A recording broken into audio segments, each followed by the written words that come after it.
My name is Martina Cole. I'm a crime author. The nature of true crime often defies understanding or logic. And in my opinion, the most difficult perpetrators of crime to work out are the women that murder time and time again. In this series, I'll be shining a light on 6 of the most prolific female mass murderers in history. So welcome to the dark world of the Ladykillers.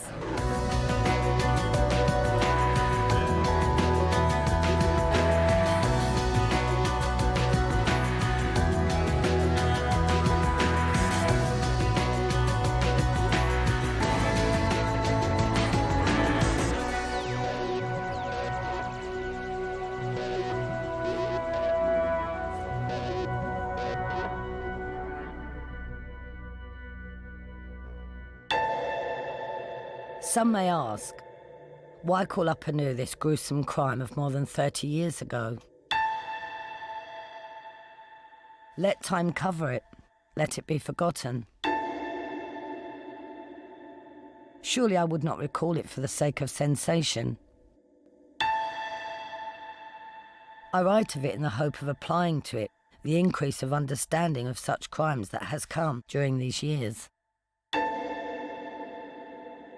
and in the hope of drawing from it some further increase in our comprehension of human behaviour.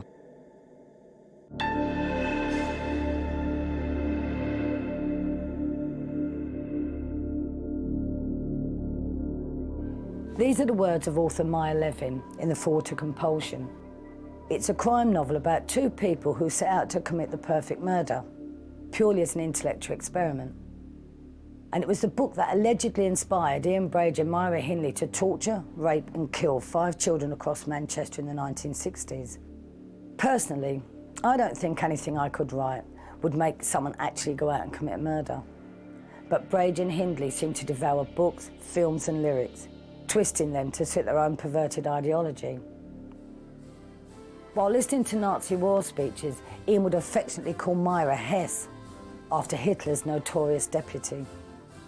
It was this desire to live by their own rules and develop their own secret code which eventually led them to systematically plan the Moors murders as part of a sexually sadistic relationship. But what interests me is how does a seemingly ordinary working-class girl from Gorton become the most hated woman in British history, her face the iconic image of evil? I think it's important to start with that police photo and find out why it became so embedded in this country's cultural landscape.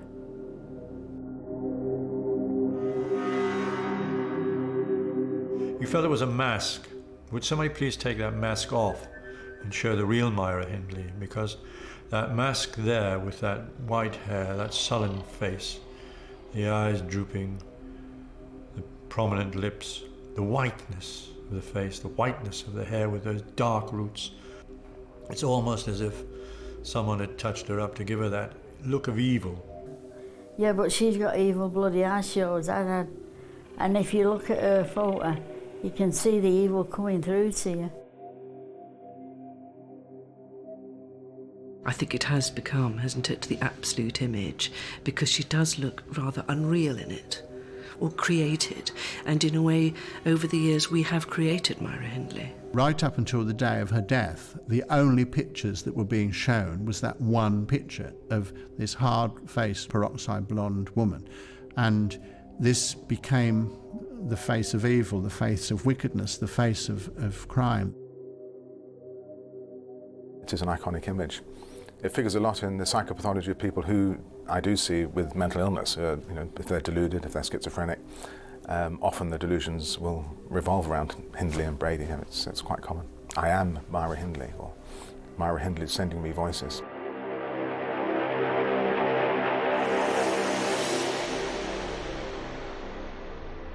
But every picture tells a story, even a police photograph. Journalist and author Duncan Staff regularly wrote to Hindley, and he visited her in prison. He says she was desperate to demolish the iconic image to convince people she was bullied into the killings. When Myra Hindley wrote to me about her arrest photograph, she described how she was upstairs being questioned by detectives, how they then led her by the arms downstairs, underground, into the basement of Hyde Police Station, which was an extraordinary place. The corridors were very narrow, it was confined, and she said she was then sat down in a chair and believed that she was about to be hit, she was about to be interrogated. Because Hindley thought she was going to be assaulted, she claimed she clenched her teeth defiantly. But it was a police photographer's flash bulb and not a fifth, which went off in her face. Now, I'm not sure that's quite an accurate version of events. What she's trying to do there is to show herself as a bewildered, frightened girl who's suddenly behind bars. I don't believe it's quite like that. I actually think the image that you see of her, that hard, harshly lit image, it is actually an accurate portrait of Myra Hindley at the time. The photograph didn't do her justice. The photograph was a prisoner's photograph. And I'm quite sure she was a bit more photogenic than that photograph shows her. And none of us, if we're arrested, would like the photograph taken down in the police cell area to be the one that's forever shown on the front page, because you're at your worst. It did portray her, as far as the public was concerned, as the monster that they perceived her to be. I find it really ironic that a photograph should play such a part in her demise. Brady and Hindley happily recorded every part of their lives with expensive cameras. Brady spent hours in his darkroom developing hundreds of these images. Personal photographs from their vast collection give me a real insight into their relationship. They look like any other normal couple. In a lot of these snaps, Myra looks really glamorous. You can see they're obsessed with their pet dogs, but there are clues to their secret life. There's an obvious fascination with guns and the moors. Later, police realised that these scenes mark the graves of their victims. They escaped to Saddleworth to drink wine, listen to classical music and kill children. It was Myra and Ian against the world. For all intents and purposes, Hindley seemed a relatively normal, in inverted commas, young female until she teamed up with Ian Brady. She said she, in due course, was fascinated by him, and eventually it led to, frankly, a total Bonnie and Clyde kind of relationship, where she said she ended up literally killing for the love of this man, Brady.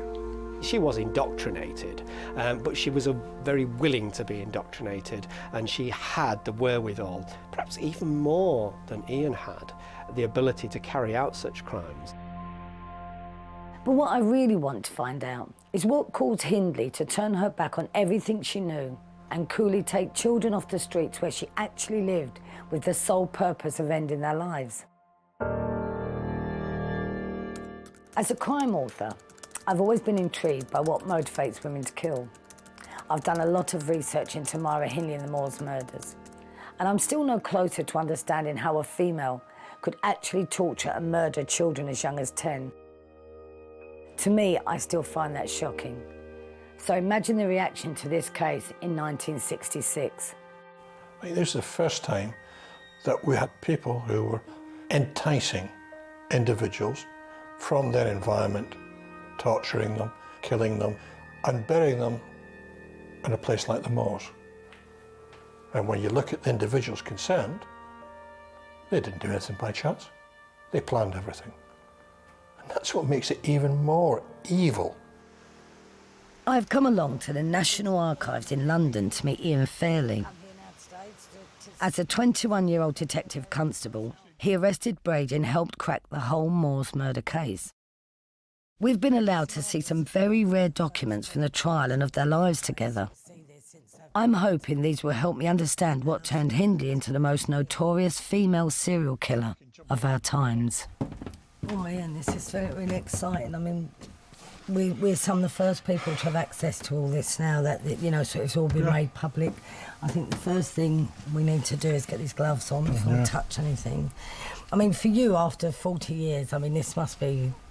Well, I mean, is it shocking? It is. It's like, I mean, when you think you do something 1965, and you see it 43 years later, it's here. I mean, it's like all their yesterdays.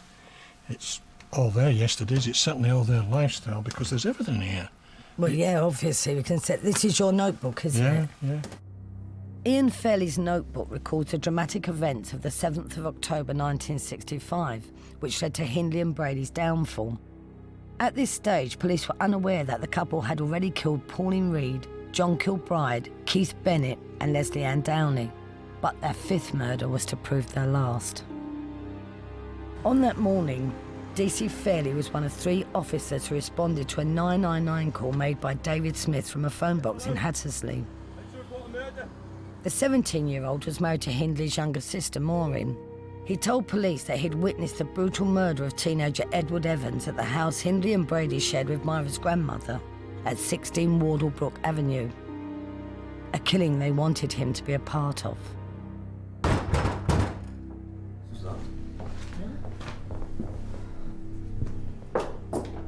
Myra Hindley? Yeah? Got a report of a murder. A murder? What are you doing? You can't just come back. The door, in actual fact, had been answered by Myra Hindley.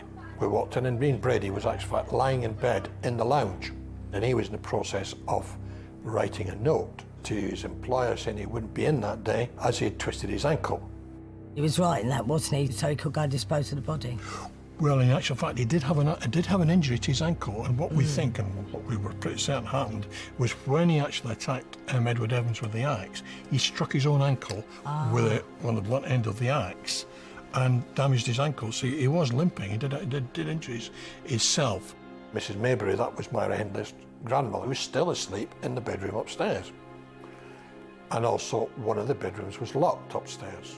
Hindley then produced the keys for the bedroom. Went upstairs, in a corner, we found the body trussed up in the fetal position and it was in 2 plastic bags. At this stage, police were treating Edward Evans' death as a one-off murder. As a seemingly respectable couple with good jobs, Hindley and Brady were quite confident they could get away with their plan B. That was to blame David Smith, Myra's brother-in-law. He was a local troublemaker and he was in awe of Ian Brady.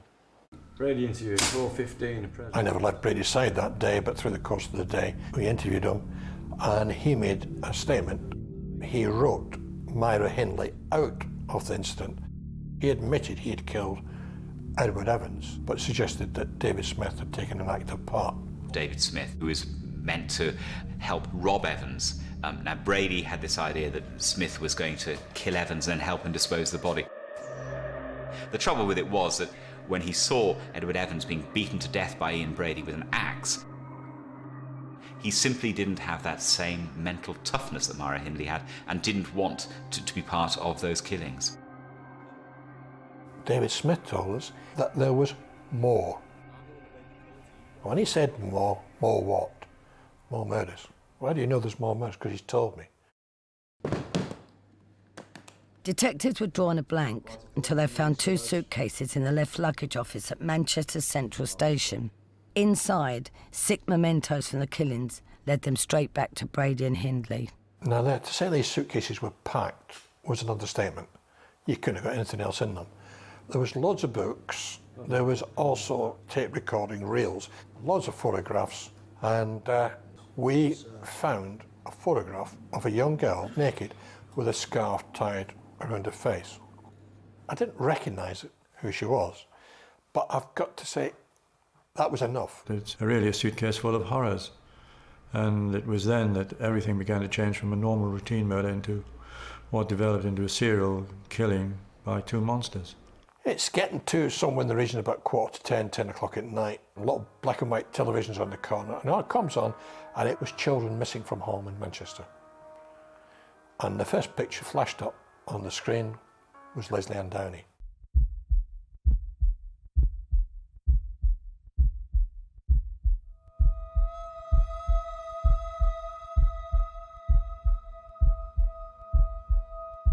Myra Hindley had picked up the 10-year-old from a fairground the day after Christmas 1964.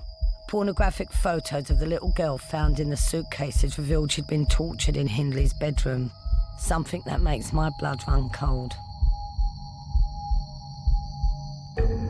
But it was a 16-minute tape recording in which Hindley tells Leslie Ann to shut up as she pleads for her life, which reduced even the hardest of hearts to tears.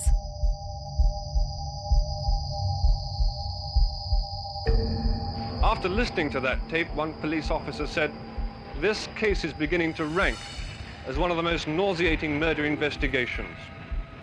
So nauseating, in fact, that the details may never become public."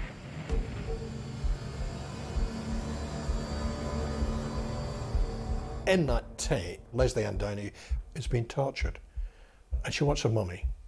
Another voice on the tape is, of course, Myra Hindley. I think possibly that was that tape where the child was eventually murdered. But what makes it even worse is in the background is the tune The Little Drummer Boy is being played. 43 years later, it makes me go cold now thinking about what was on that tape or what must have happened to that little girl. But the fact that they taped it, God, it's horrible. They'd got tape recordings, they'd got photographs, and the picture that began to assemble then was of a bizarre, ugly, pornographic cult relationship, and it was then that they started looking through missing files, missing children and so on, and the whole thing basically exploded. Following a tip-off from David Smith, police from 5 neighbouring forces began searching Saddleworth Moors.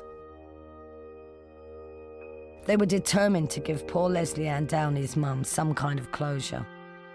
But they were also looking for missing children like John Kilbride, Keith Bennett and Pauline Reed.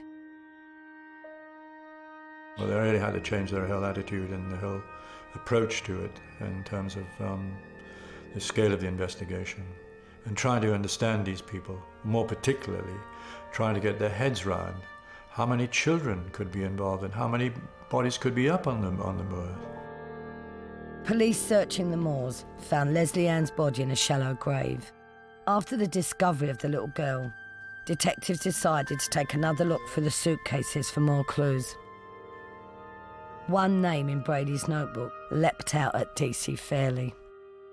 I was just thumbing through the book and of course I saw his writing here and all that, wondered what it was, and then went out and then of course saw John Kilbride's name. John Kilbride was a connection to the Brady and Hindley, and of course as a result of that we went on I found out everything. we looked at the photographs. We actually saw the photograph of Myra Hindley with the dog inside a coat looking at the ground.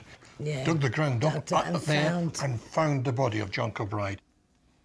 So this tied them into the John Kilbride murder.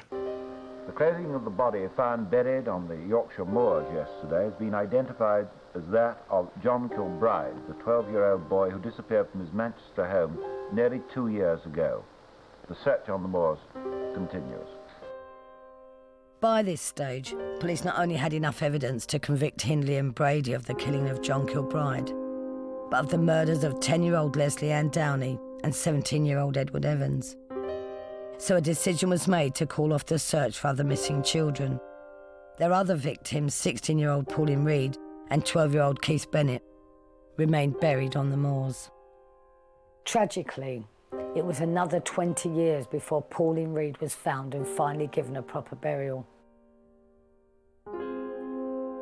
Keith Bennett's mother, on the other hand, has never been able to bury her firstborn son.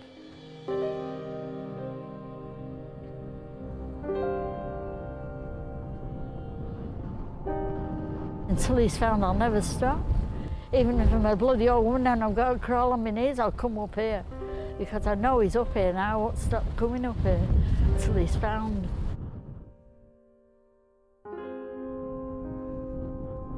And I've told the police I don't think much of him because they've never found him. Why can't they find Keith? They found all the others, why can't they find Keith?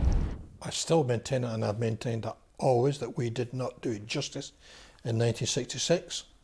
But there were senior officers who still had budgets.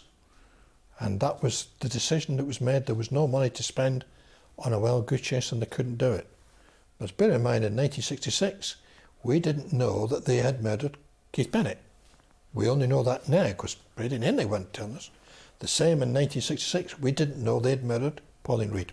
What impressed the police officers interrogating Myra Hindley and her cool, resigned and casual way in which she dealt with questions left one single impression. that here you are dealing with someone who does not have the full complement of emotions. I mean, some of the stuff that we've looked at here today, I mean, some of the photographs and everything, when she was sort of showed these things, she still didn't... Didn't want to know. Just didn't want a complete blank. Denial. A complete blank. And all she kept saying, Ian didn't do anything, I didn't do anything, it was David Smith. And it was always down to David Smith. Despite their silence, 23-year-old Myra Hindley and 27-year-old Ian Brady were charged with the murders of Edward Evans, Leslie Ann Downey and John Kilbride. Months earlier, they would have faced the hangman's noose, but the fact that this was the first murder trial since the abolition of the death penalty fueled the public hatred. David and Maureen Smith went from being part of the couple's inner circle to becoming star witnesses for the prosecution.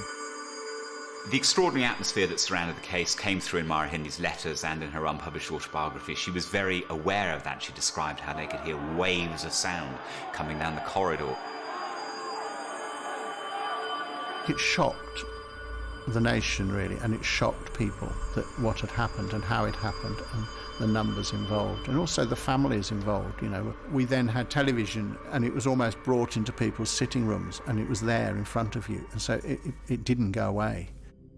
The trial at Chester Assizes was sort of the final scene, the final act, but rather like first night, a sense of expectation. How is it going to play? The whole thing had placed her on a high in the sense of, she was no longer walking on the real world. Here she was the centre of worldwide attention for these dreadful crimes.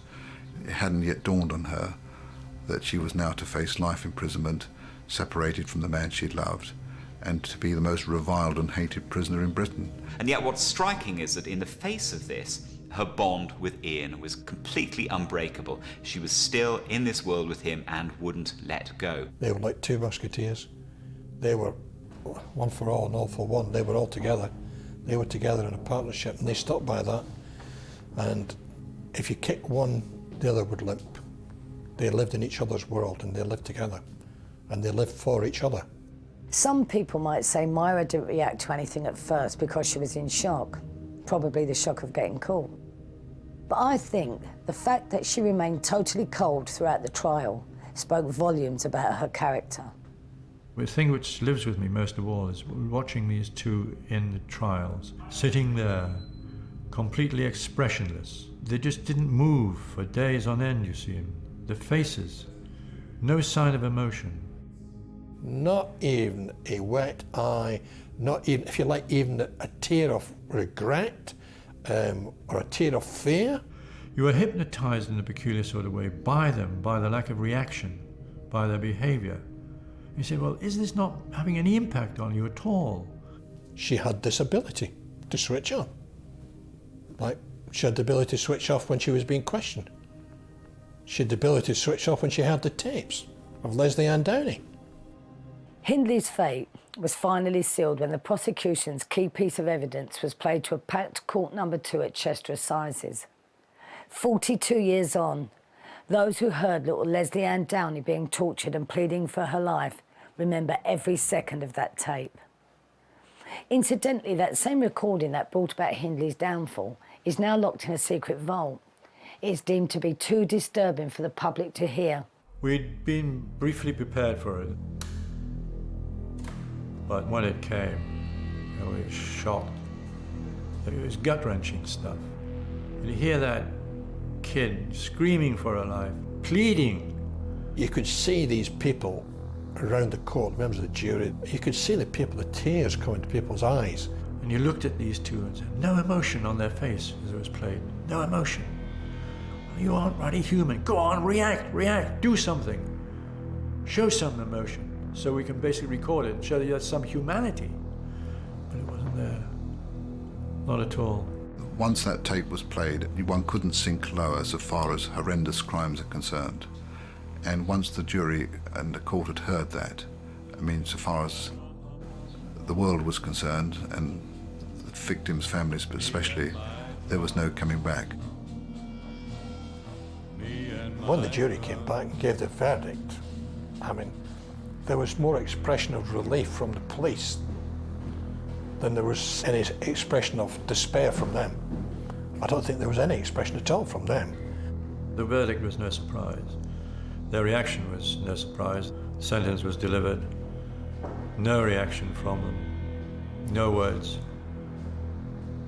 And take him down, take him away, and then it went out of public gaze. On the 6th of May 1966, Judge Justice Fenton Atkinson sentenced the Moors murderers to life imprisonment. Myra Hindley was 23 years old. It would be the last time Brady and Hindley would ever see each other.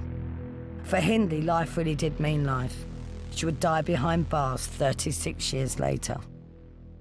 40 years after she became the face of evil for a whole generation, Hindley remains the most reviled woman in Britain. But I want to find out what sparked her fatal attraction to Brady, and how did this obsession lead to her own compulsion to kill? In 1966, 23-year-old Myra Hindley was jailed for life for her part in the Moors murders. In just over 2 years, she and her partner Ian Brady had tortured, raped and killed 5 children and teenagers across Manchester. I want to know why, more than 40 years after she was convicted, Hindley remains the most hated woman in Britain. 4 successive Home Secretaries have refused to even consider her for parole. At the time of her death, she was the longest-serving female prisoner in our history, a dubious record that she still holds. As a crime writer, I want to know what drove this woman to torture and murder children from her own community. Myra Hindley was born in the working-class district of Gorton in Manchester on the 23rd of July 1942. Like many others, she was raised in a typical back-to-back Victorian terrace.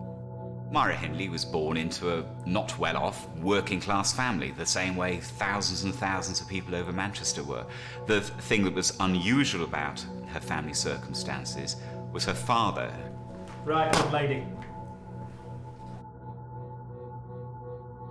Her father knocked her to hell and back when she was at home, when she was a kid, because he was a drunkard.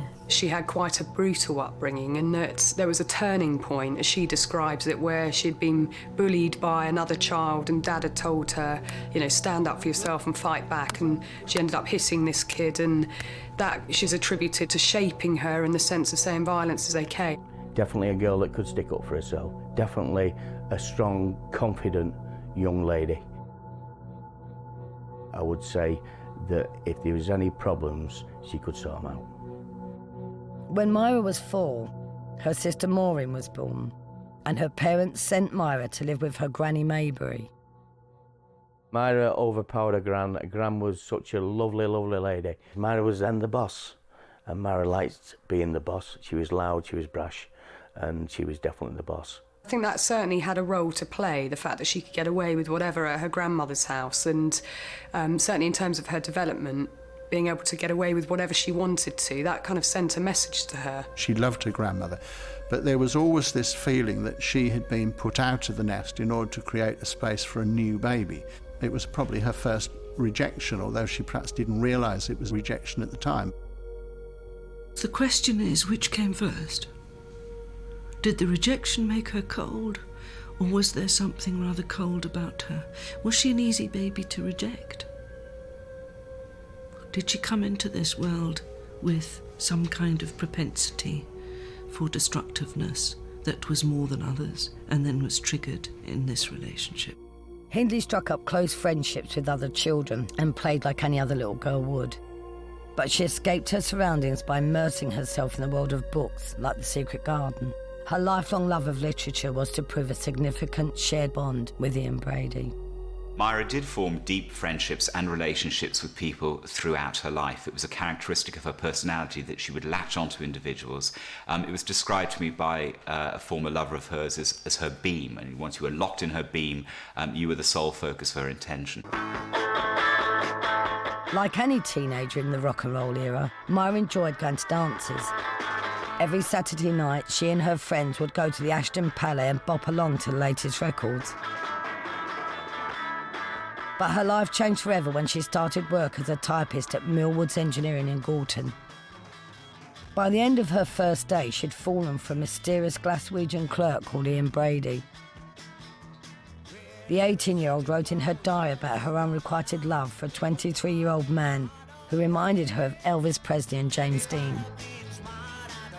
On these pages, she poured out her frustration over Brady's indifference.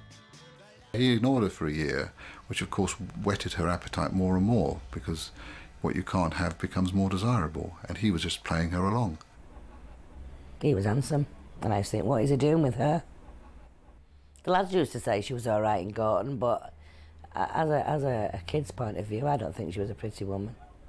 Myra did write to me about how she first started the relationship with Ian. They'd been out to a pub.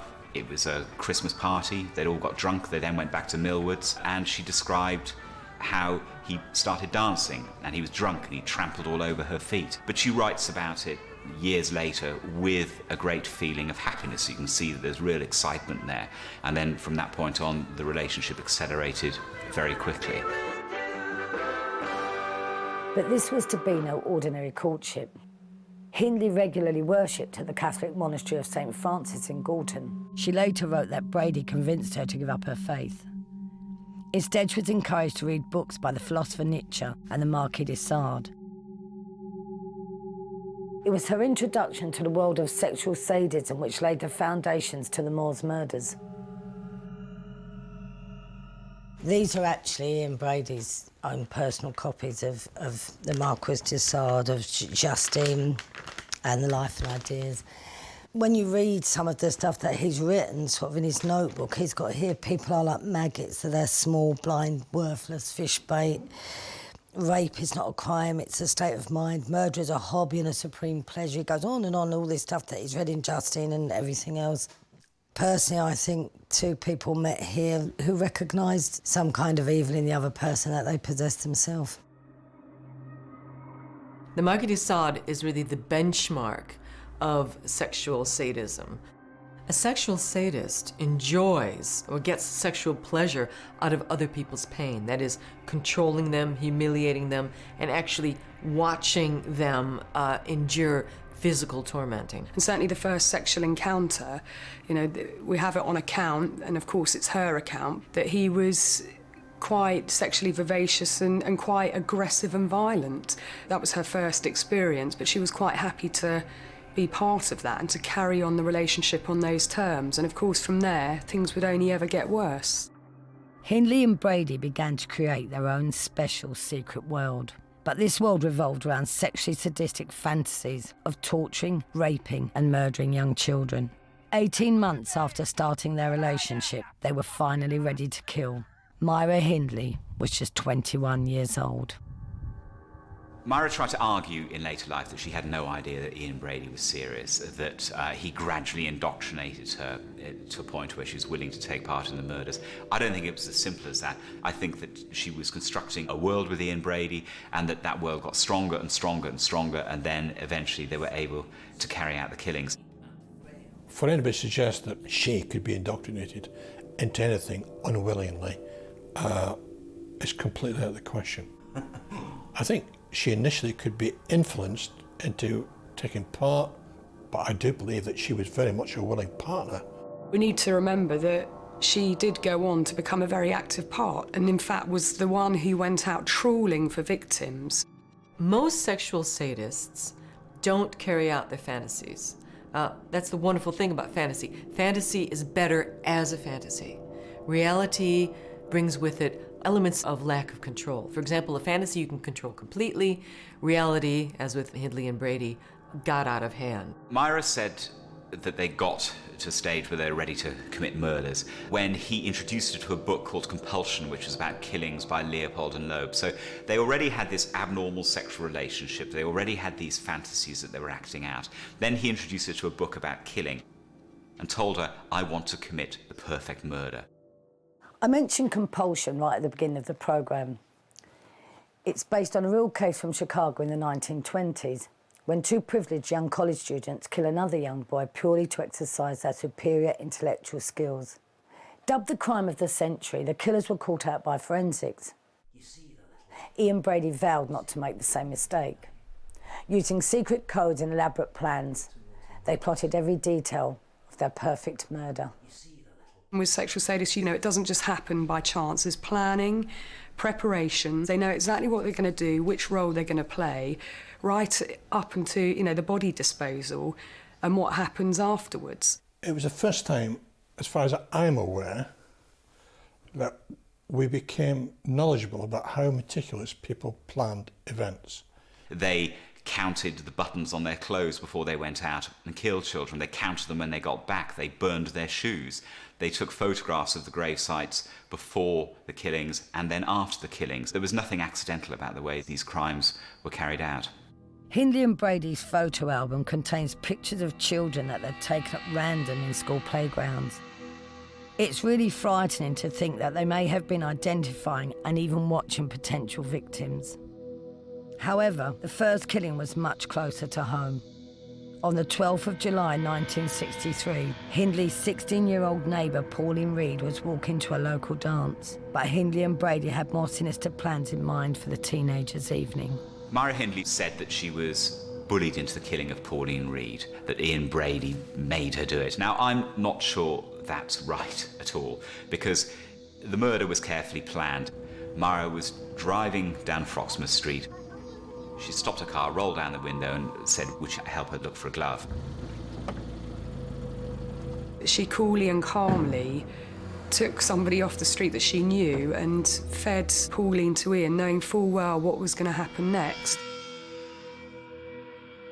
They then drove up to the moor with Ian following on a motorcycle. Myra knew where to park. She knew that Brady was going to take her onto the moor, and she described sitting in her van knowing that Ian Brady was raping her and was going to kill her. Very shortly afterwards, she describes drinking a bottle of Drambuie with Ian and making love to him. This speaks of an act that somebody has carefully worked out and is then entering into as a willing accomplice. Pauline wouldn't have gone in any stranger's car. Pauline only got in that car because she knew her. She wouldn't have gone with anybody else. She wasn't stupid. She wasn't a daft girl, Pauline. She was very sensible. Hindley quickly perfected her role in the couple's killing partnership. 4 months after Pauline's murder, she coolly lured 12-year-old John Kilbride to his death. 7 months later, Keith Bennett was walking to his grandmother's house. He never made it. 12-year-old Keith was to be their third victim. Brady couldn't drive a car, so she done all the driving, and he was at the back of it, and when he wanted somebody, he'd point him out to her and flash his light on his bike, and they took Keith straight to the moors after that, and that was it. But I didn't know that at the time. I just thought, oh, he'll come back, and when he does come back, I'll bloody kill him, you know, but he never come back. Myra Hindley was a woman, but it was because she was a woman that the murders could happen. Ian Brady needed her. He was an awkward person and nobody was going to get into a car with Ian Brady, and Myra Hindley admitted that. She said to me, Andrew, I ought to have been executed, I ought to have been hanged, I deserved it. And she said my crime was worse than Brady's because I was the woman and I enticed the children, as it were, into Brady's car, and they would never have entered the car without my role. And so she said, I have always regarded myself as worse than Brady. Brady was diagnosed with a psychiatric illness a few years ago, and although this doesn't justify his behaviour, it maybe explains some of it. But when you look at how Hindley acted, it's not as clear-cut. Some people say she was mad, but I think she was just plain evil. Nobody would know anything, what she'd done. She used to go in the pub. There was all photographs of missing children then. I'm not just talking for after Pauline went missing. Leslie and Downey, John Kilbride, all of them. And she used to go in them pubs and never flicker an eyelid. Stand there and never drink, laugh, joke, knowing that she knew where them children was. Myra was a chameleon. She adopted to circumstances incredibly, far more than most people on this planet ever did. She surely has to be accepted as being psychopathic. Her limited sensitivity and empathy would be necessary in order for her to go through the things she's done. Possible she'd suffer from a disorder called psychopathy, or psychopathic personality disorder. And all personality disorders have in common the feature that you've been like it, from an early age. It's not like an illness where you were well and then you got it. And there are many aspects or many facets to psychopathy, but one is this callous, unemotional behaviour. She was also quite profoundly evil because she was very aware, as many psychopaths are, of the harm they were doing.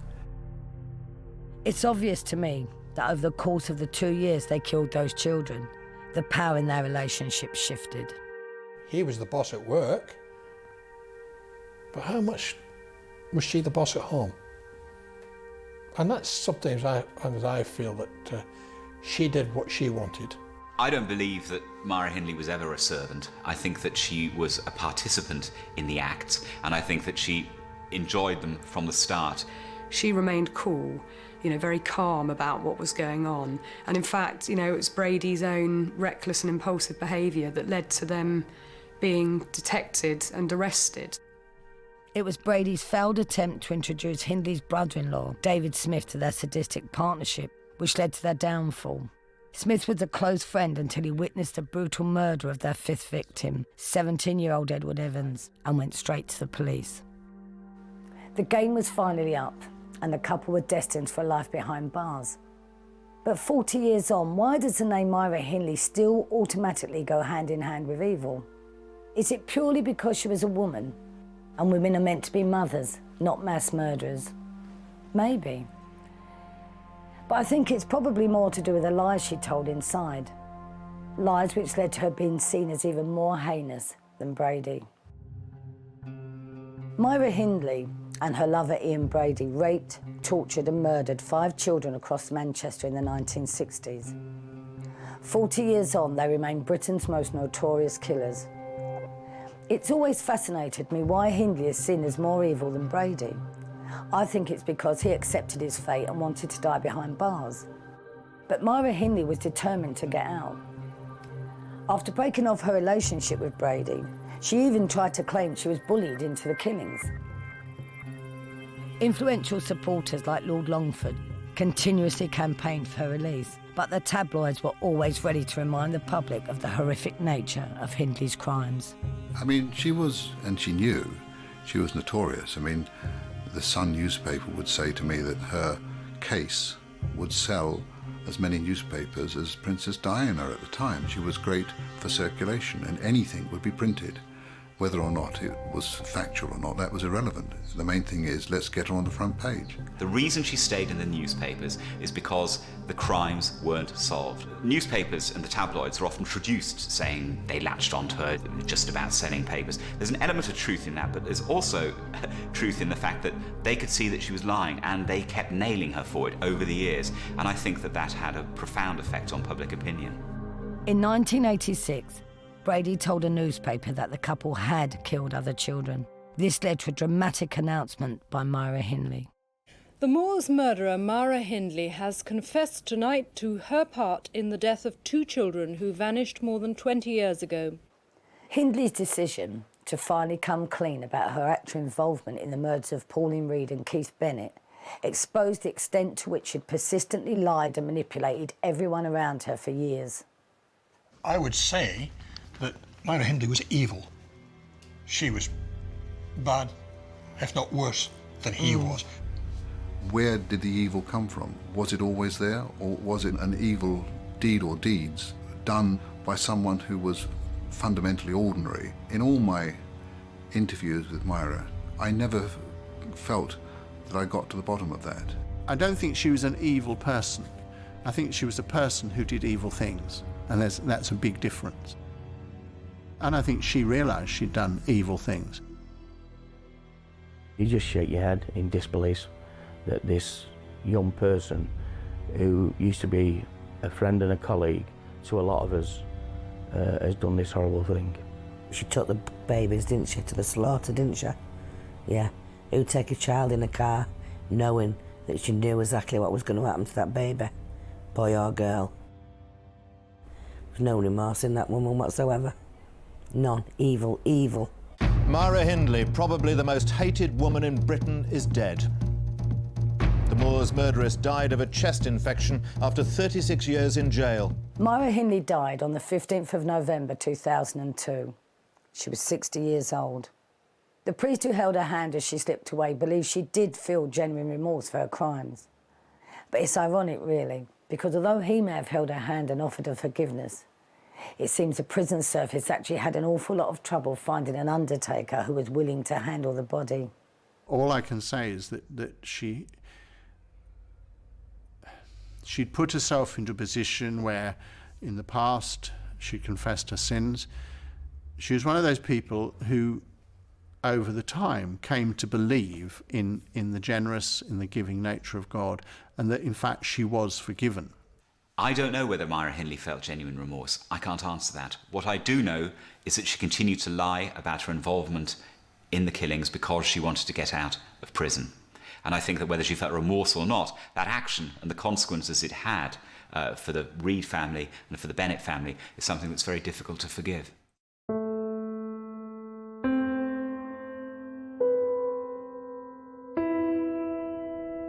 I was looking and hoping and praying that they'd find him, but I didn't think for 1 minute I'd go 40 years without him, or 44 years without him.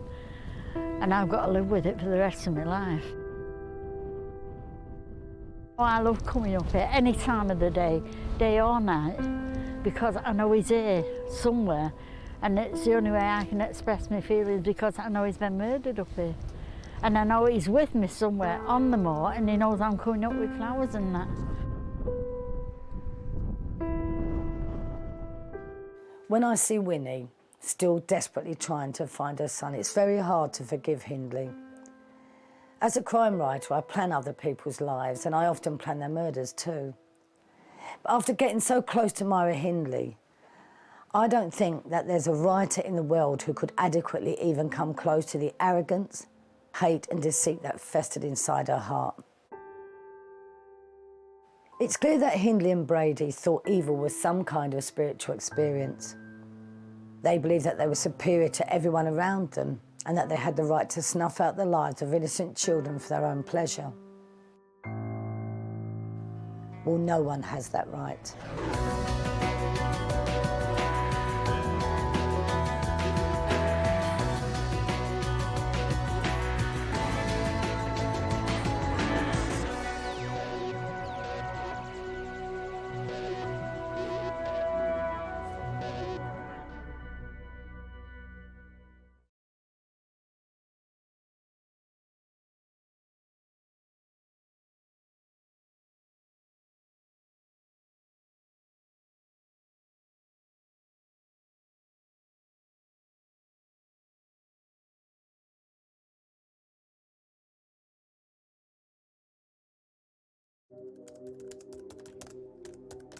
My name is Martina Cole. I'm a crime author.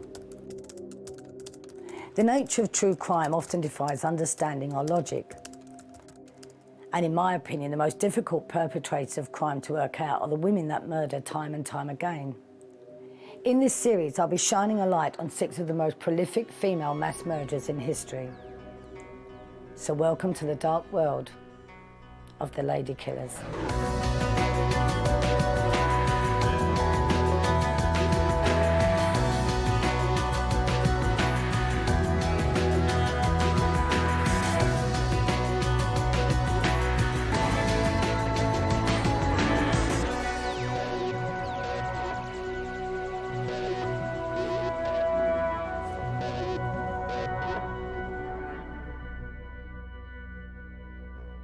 Why do people kill?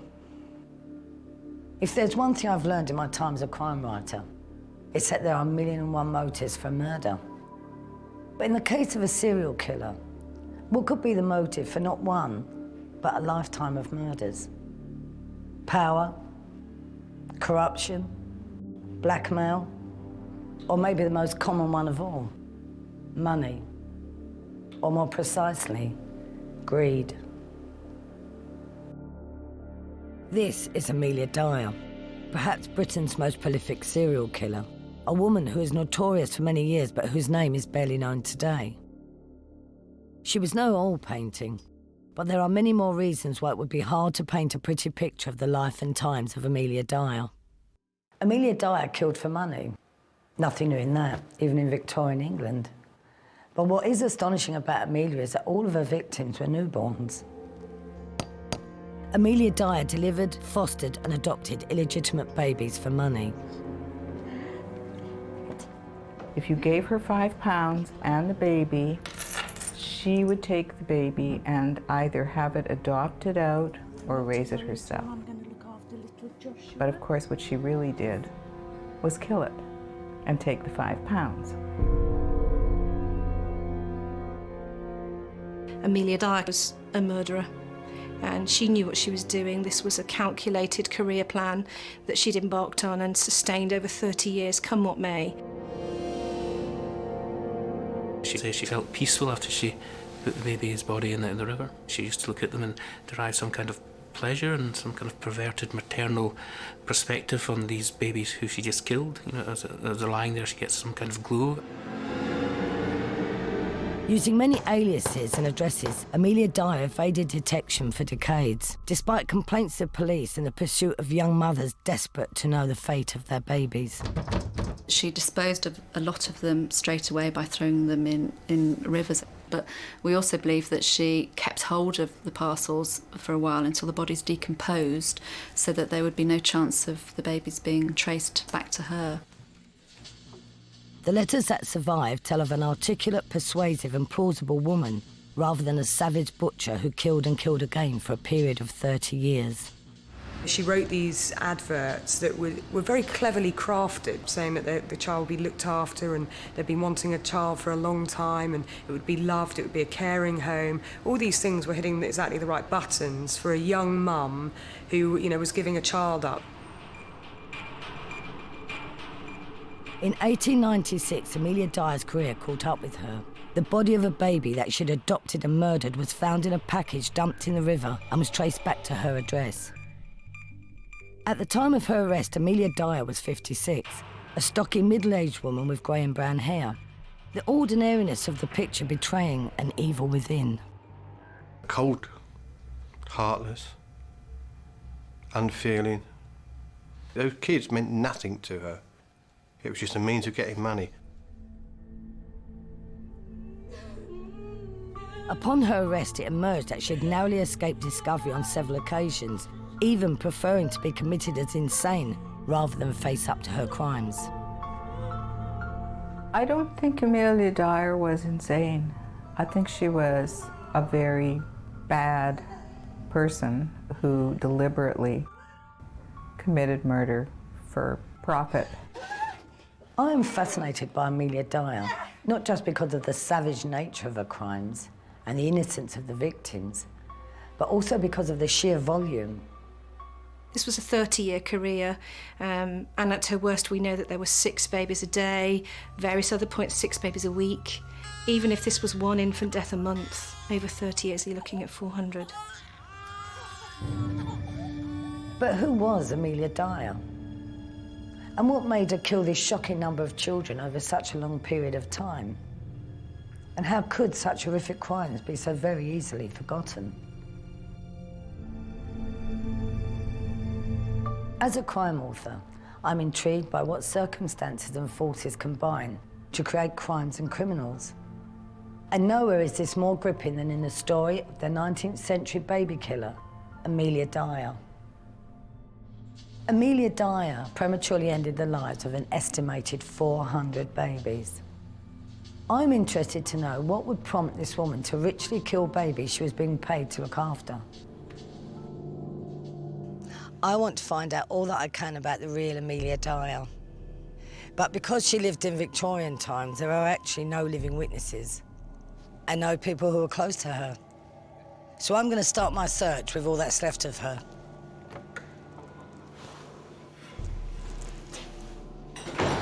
This is Thames Valley Police Museum, and all the evidence relating to Amelia Dyer is kept here, so I'm going to go through now and see what they've got.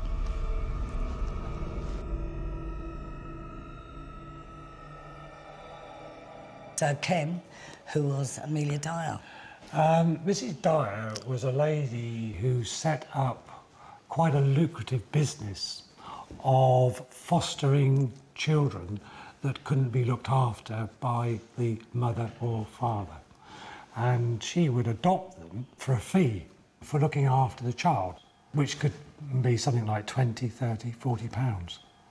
I know you shouldn't sort of accuse people because of what they look like, but she does look like quite a stern person, doesn't she? Absolutely, yes. I don't know if I'd be quite happy leaving any of my children with her. No.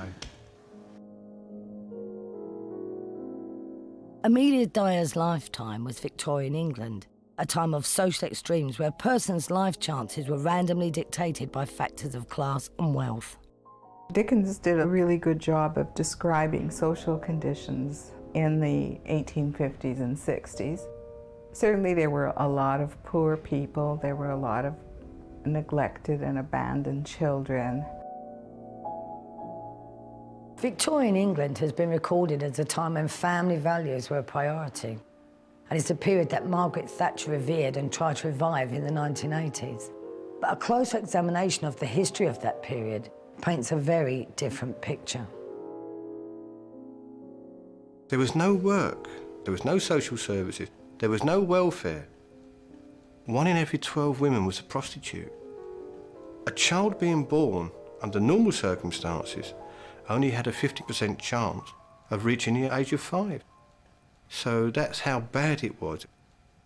Dead infants or abandoned infants were as commonplace on the streets of British cities as roadkill today. Babies were found parcelled up in railway stations under railway arches. It was desperation by the vast majority of these ladies. The whole illegitimacy thing was seen as hugely immoral. Even orphanages would only accept orphans from families where the parents were married and the father had died. They wouldn't accept a child who was born out of wedlock. By the mid-1800s, Victorian society was facing widespread poverty and a rising illegitimacy epidemic, and new laws were needed to address these problems. In 1834, the British government passed the Poor Law Amendment Act, and this was one of those spectacular pieces of Victorian wisdom aimed at preventing premarital relations. Because what it did was to actually exacerbate an already existing problem, because men could father illegitimate children and not be expected to pay for the consequences, leaving women stranded completely. Abortion was not an option that most people considered. So the simplest thing to do was hide, have the baby, and get rid of it. Pay somebody to take care of it, or pay somebody to get rid of it. Designed to protect the sanctity of family life, the illegitimacy laws would backfire and create new social problems. The biggest one of these would turn out to be the baby farmers. So, Kim, what was exactly baby farming? Baby farming was a business carried out throughout the country whereby if a mother was unable to look after their child, there was an option of sending it to a baby farmer, or known as fostering, on the understanding that they could go and visit the child whenever they wanted to. Farming out literally is where the expression comes from, either on a weekly fee, in which case they're referred to as nurse children, or on a permanent basis for a one-off sum. They were actually providing a service, legitimate ones. They were what the welfare does today. You would take a child that was abandoned or was not wanted and then give them to a foster parent. And that's what these people were doing for money. Established to assist with the adoption and fostering of children, baby farming was a lucrative practice. While many acted in good faith, it was unregulated and unpoliced, and therefore open to exploitation. Had the bad ones, like Amelia Dyer, who started getting rid of the children they couldn't pass on to other foster parents. You took the babies in, you got quite a reasonable fee, and then you didn't do anything with them. You let them die of starvation, or you hastened their end. Amelia Dyer would become the most notorious baby farmer of them all. Born in Bristol, far from the poverty of her day, nothing in her background would point to the path she would take. For the time, she had a pretty good start. Her father had a good trade and paid for her to go to a church-run school, which at the time only a quarter of children her age actually got an education, so she was privileged in that respect.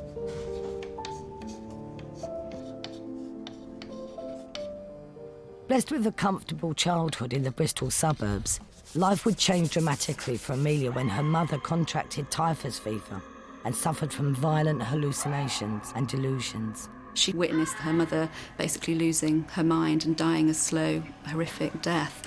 And I guess being a young girl, she may have even been called upon to, nurse her mother slightly, or at least wait upon her.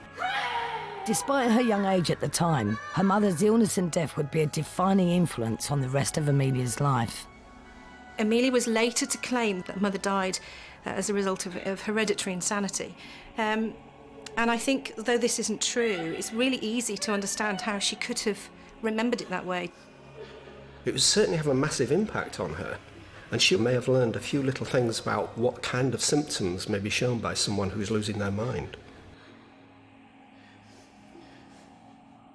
The enduring memory of the severity of her mother's illness and the early demand to be a carer may have also influenced her choice to train as a nurse at the Bristol Royal Infirmary.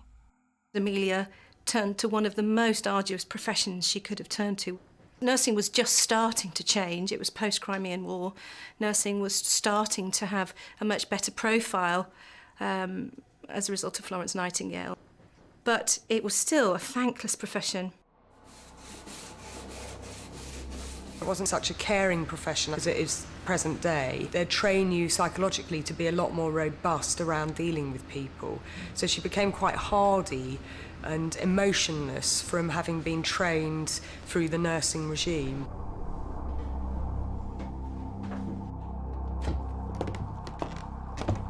In 1864, 26-year-old Amelia fell pregnant with her first child.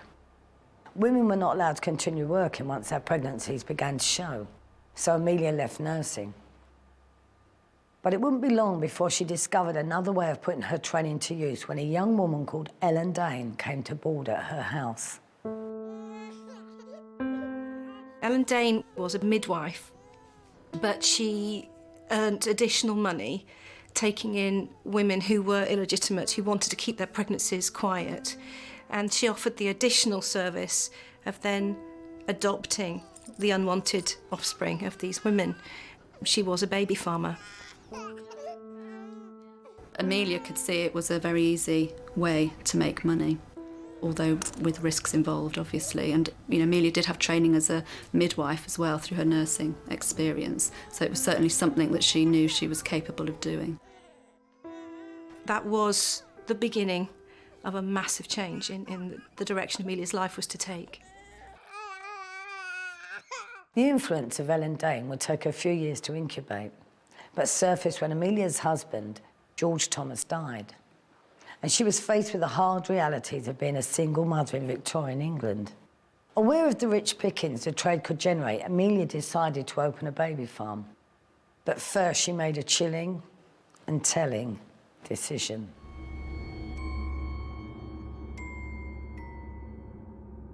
It was a choice that she made. She had options. She could have kept her child, she could have worked through.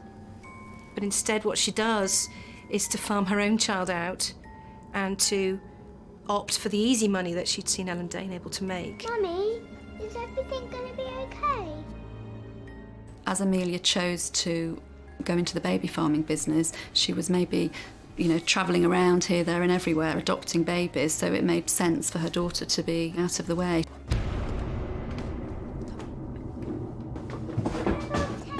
Come on.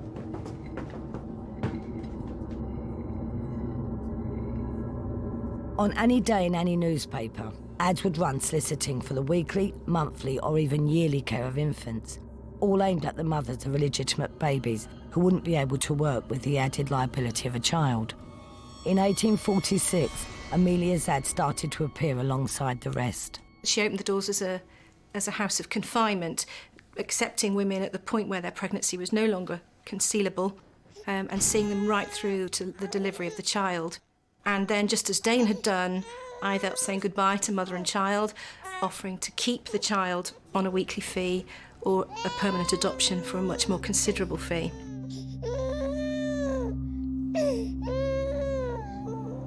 By the mid-19th century, there are estimated to be almost 2,000 baby farmers in London alone. Such was the supply of illegitimate babies. And many, like Amelia, recruited mothers through charming and persuasive correspondence.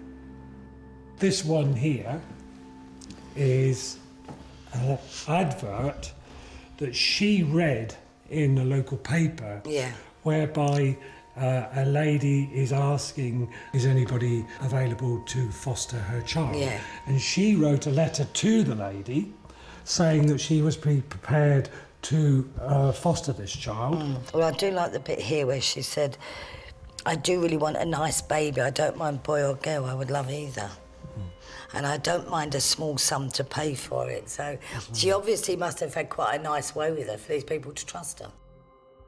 Amelia was already aware of the fact that this was not going to be her helping children. This was going to be a fairly cruel and anti-mothering act that would be actually carried out in order to gain all this money. Life in the baby farms would have been grim. Domestic dormitories housing ill and sickly babies, showing the results of a savage practice. Baby farmers use different methods that I know of, some of which are less palatable than others. Quite often, she would smother babies at birth, suffocating the baby at the moment its head came out so that it didn't turn blue, because that was a sign that it had taken its first breath. So it would look like a stillbirth, so the death certificate would be all above board. The one-off premiums were certainly not enough to sustain a child's life for long financially. And the only way that it would be profitable for a baby farmer was to subject a child to persistent underfeeding that would, at some point, bring about the infant's death. And of course, a hungry child is a noisy child, is a difficult child to raise. And what they referred to was something that was chillingly referred to colloquially as the quietness. This was an over-the-counter anti-colic cordial, and it did contain liquid opium, which was laudanum, and in some cases brandy. People gave babies laudanum who were supposed to be giving them food because it dulled the need or the awareness of the baby that it was hungry. And of course, it didn't nourish the baby, so eventually a baby that was given that and not given enough food would die.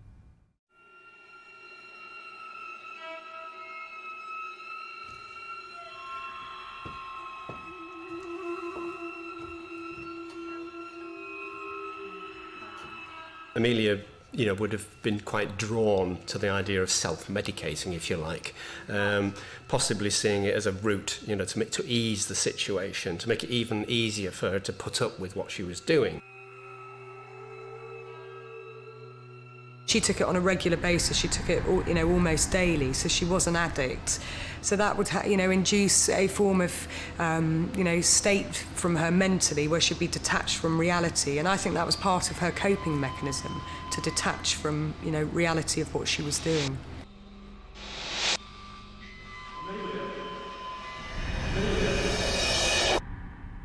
By the end of the 1860s, the scale of the national infanticide epidemic had started to get noticed by Parliament, and the pressure was on for action. The high-profile arrest of Brixton baby farmer Margaret Waters in 1870 threatened Amelia's livelihood. Margaret Waters had the misfortune to be caught having killed somebody's baby who actually didn't want the baby killed. Margaret Waters and her sister were investigated, and it was found that 4 other babies had died of neglect in their care in a very short period. What the Margaret Waters case did was to confront British society, the ruling classes, with the scale of the problem of infanticide and baby farming, so that it could no longer be ignored. It turned it into a scandal for the first time, and somebody had to hang. And guilty or not, Margaret Waters had to hang. During the course of the trial, there was evidence brought forward that connected Amelia Dyer to Margaret Waters. Amelia had worked under the pseudonyms of Mrs. Harding and Mrs. Smith, and both names were mentioned at the Old Bailey hearing, and as a result in the press.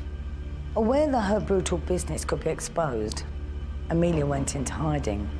She saw colleagues beginning to struggle. Ellen Dane had fled the country to the States, pursued by the police. Waters had hanged. And so she gave up baby farming and moved into the anonymity of the asylum as an attendant. Tiny, come on. She was a very clever lady. With the police getting close to her, then she needed to lose herself. And what better place but to go into somewhere like that? For a time, it looked like Amelia was a reformed woman. She married again to William Dyer in 1872 and settled down into a standard family life. Their attempts to establish a self-sustaining life, however, were disastrous. I've lost my job. And when yet another business venture failed, Amelia was once again back on the farm. Once he loses his job, that's it. She seems to go, straight back into it big time. It would be easy to argue that Amelia is the victim, the hard times forced her into ever desperate measures. But it wouldn't explain why she would return as a more menacing murderer time and time again. Amelia committed what many serial killers do, the mistake of accelerating and being over-enthusiastic, either for reasons that she was, either enjoying the process or quite simply greed was driving her over the edge.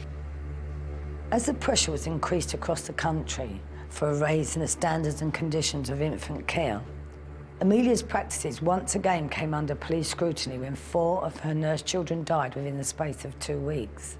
Suspicions were aroused and inquests were ordered into the deaths. Convinced that the full extent of her criminal career will be exposed in a court, Amelia Dyer decided on a very different ending. Amelia Dyer took a massive laudanum overdose. She was found to have emptied 2 bottles of laudanum during the process, and she was raging, she was delusional.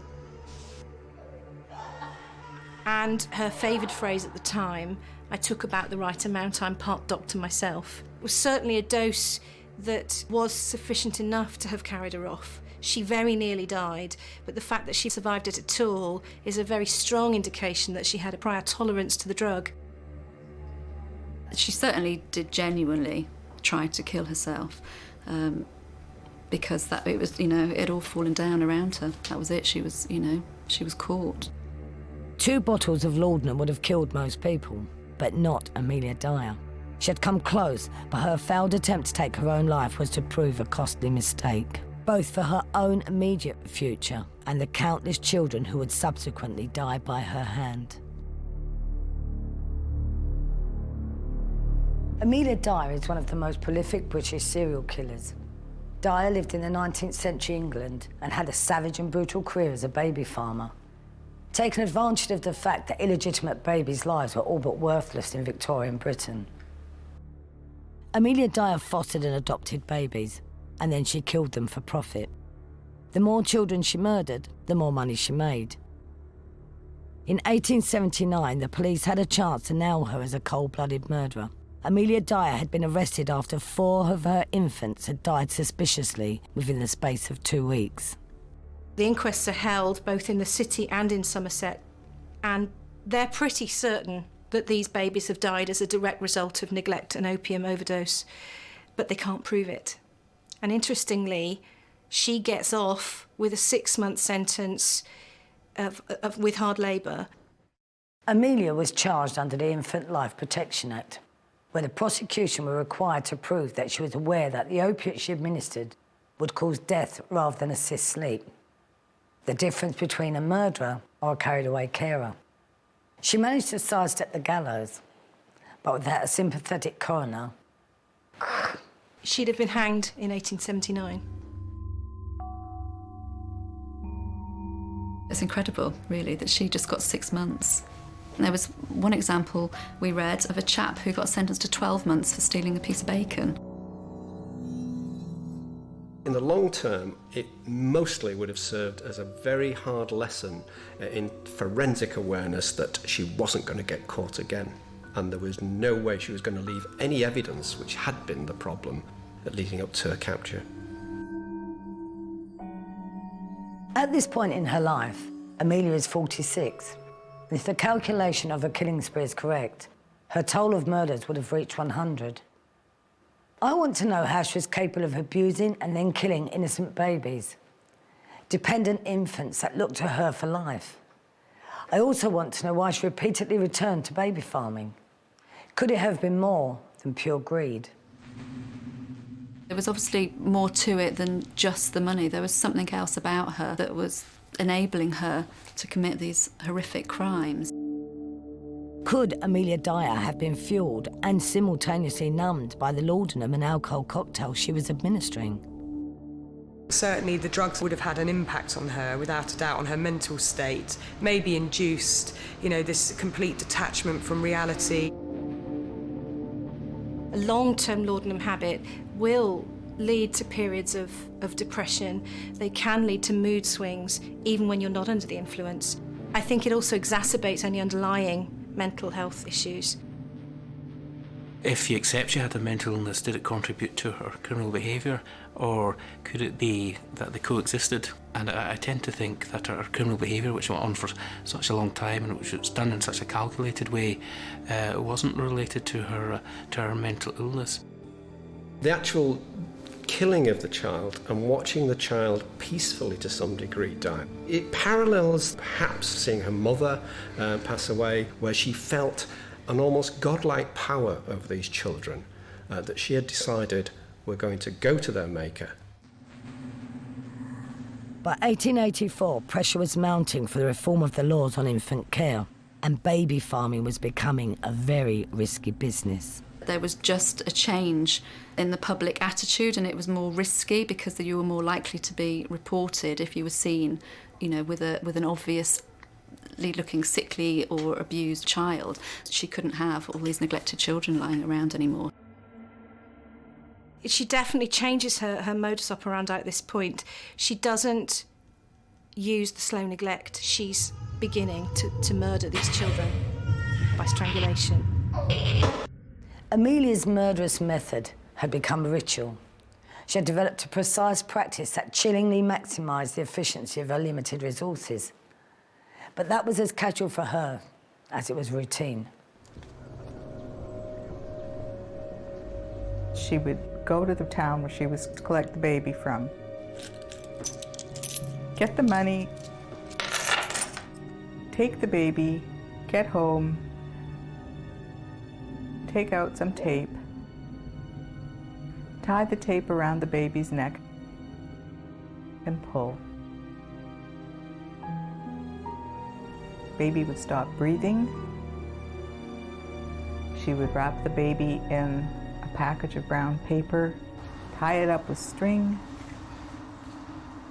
and drop it into the Thames with a brick. The idea of strangling and using the tape may seem, you know, almost symbolic or bizarre to ourselves, but in terms of criminal awareness, she was aware of the fact that if she'd tried to suffocate a baby, it's not always absolutely certain that the baby is dead. And tape around the neck meant that child was never going to come round again. The first however many times when it's a new thing, it's probably, you know, a difficult process without a doubt, but the more she does it, the more desensitised she is to doing it. And I think for her, is all she kept in her mind was the end result, which was getting the money and, you know, bringing the next baby in and the next baby in. Amelia also made a routine of her recruitment and responded daily to notices in the papers. By now, she was deliberately targeting children from wealthy families where the financial return would be greater. But climbing the social ladder as a baby farmer brought new risks. Amelia was taking on the babies of educated people who would not be so easy to dupe or mislead. In 1890, a young governess discovered to her cost that Amelia Dyer was not the good mother she promised or appeared to be. This young woman would be the beginning of the undoing of Amelia Dyer.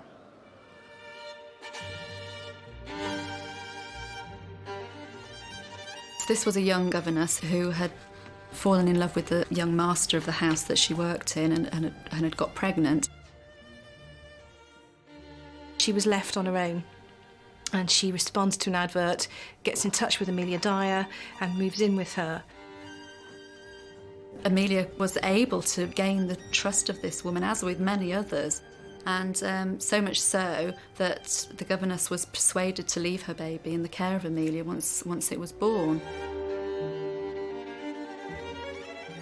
A couple of months later, the governess returned to pay the final payment. Amelia arrives cradling a baby that the governess knows is not her own. This is a 2-3-month-old child, and she knows this isn't her child. Amelia tries to fob her off. Infants change a great deal in 3 months, she tells her. But the governess strips the baby's clothes, looking for a birthmark on her child's hip, which of course isn't there. I'm coming back tomorrow and I want my baby.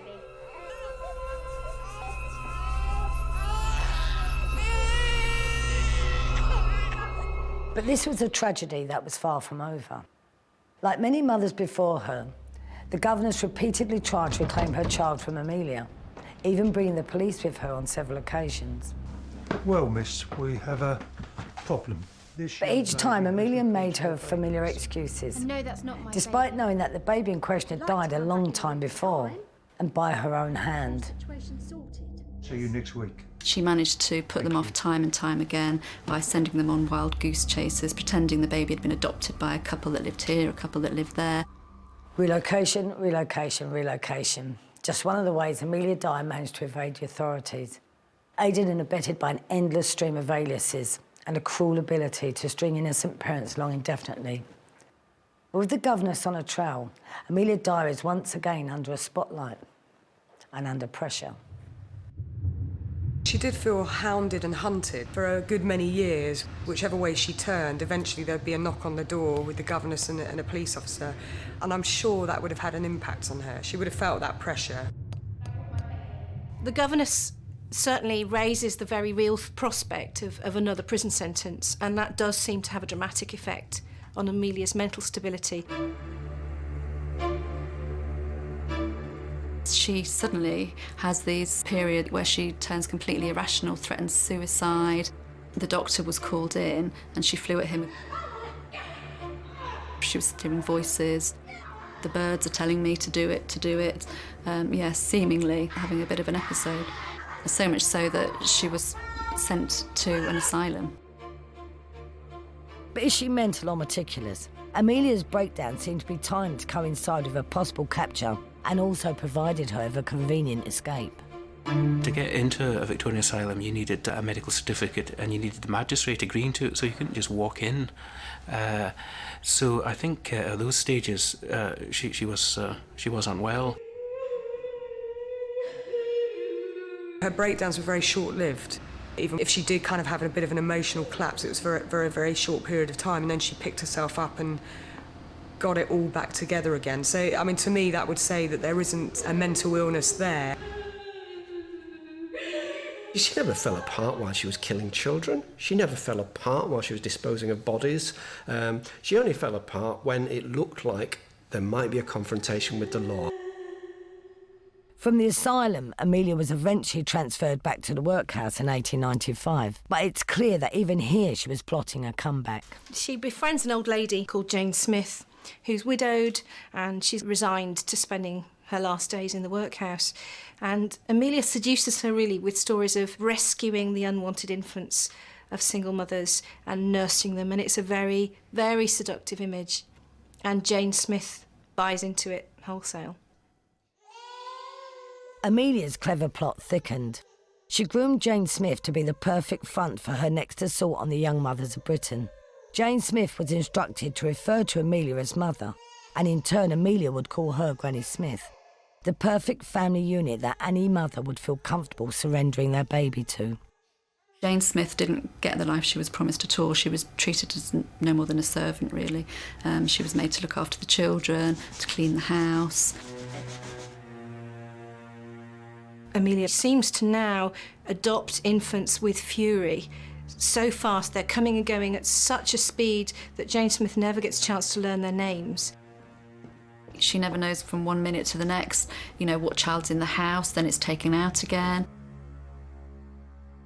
Eyewitnesses, neighbour reports are saying that there's 6 infants a day coming to the house, and that as many times as they're arriving, they're seeing her leave the house with another baby. Jane Smith has no idea where these infants are going. She's beginning to feel very uneasy about the situation. Already suspicious about Amelia's actions and intentions, The turning point for Granny Smith was just around the corner. Granny finds a shop in Reading, which had been turned into the National Society of Prevention of Cruelty to Children Centre. And that's when she saw the photographs of the children that had been misused. And that's when Mrs. Bennett came out and asked her what was wrong. How could you do this to these poor little children? Granny said, I'm a nurse to Amelia Dyer, and she takes these children in, and before I can actually get attached with them, they disappear. The NSPCC was 3 years old at this point and was waging war on child cruelty and mistreatment. The woman's husband was an NSPCC officer called Charles Bennett, but despite visiting Amelia Dyer's house, his concern was confined to her unregistered status and lack of records, rather than the welfare of the babies present. He asked whether she had any licence to do this. She said she didn't, and then he reported that to the police. He also reported it to his headquarters, and his headquarters said, make a record of this and keep her under observation. And that's what he did.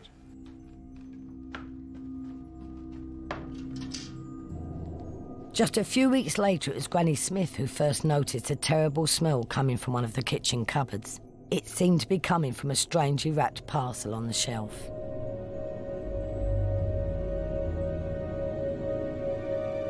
The lodger living in one of the downstairs rooms began to complain of the smell, and so one morning Amelia got up and characteristically early and cleaned the cupboard out, scrubbed it, and was seen to leave the house with a brown paper parcel under her arm, saying that she was going to take some clothes to the pawn shop.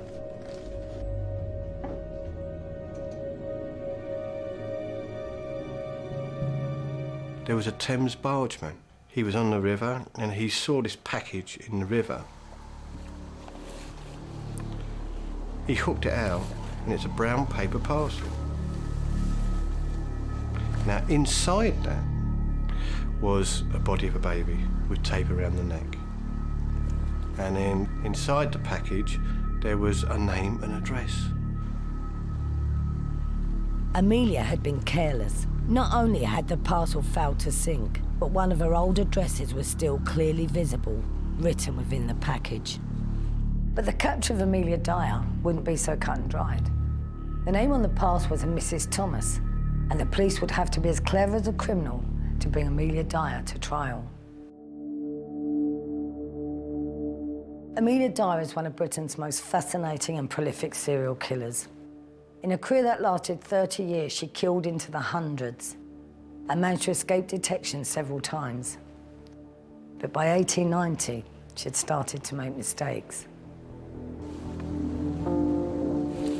One of the babies that had been retrieved from the river had been wrapped up in brown paper, and it hadn't been in the river terribly long. And when the police unravelled the paper, and on some of the brown paper, she had left a name and address of where she lived. Which was one of her aliases. Absolutely. Mrs. Thomas at Pickett Road. Now, Pickett Road is where our Amelia Dyer was living under the name of Mrs. Thomas. From that moment on, it was down to good old-fashioned police work to make the connection between the name and address on the parcel and Amelia Dyer. Mrs. Dyer, can we have a word, please? Of course. Amelia tried to wriggle out of it, tried to pretend she wasn't who she was, that she operated by a different name, but the police had none of it. What have we got here? At that time, it would have only been very simple evidence. They would have been looking purely for clothing and things which would link to the children which have been found. They found a house bulging with evidence of the adoptions of babies, reams of letters from mothers arranging adoptions, cupboards full of clothes, and a jar stuffed full of pawn tickets where infant clothes had been pawned. We'll have to arrest her. Can you come with me, please?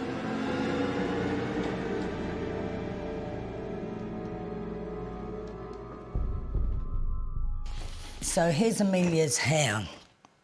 Why would they have kept a lock of hair all that time ago? I mean, what were the state of the forensics in those days? Well, I've no idea really. I've often pondered on this, whether it was taken for forensic reasons.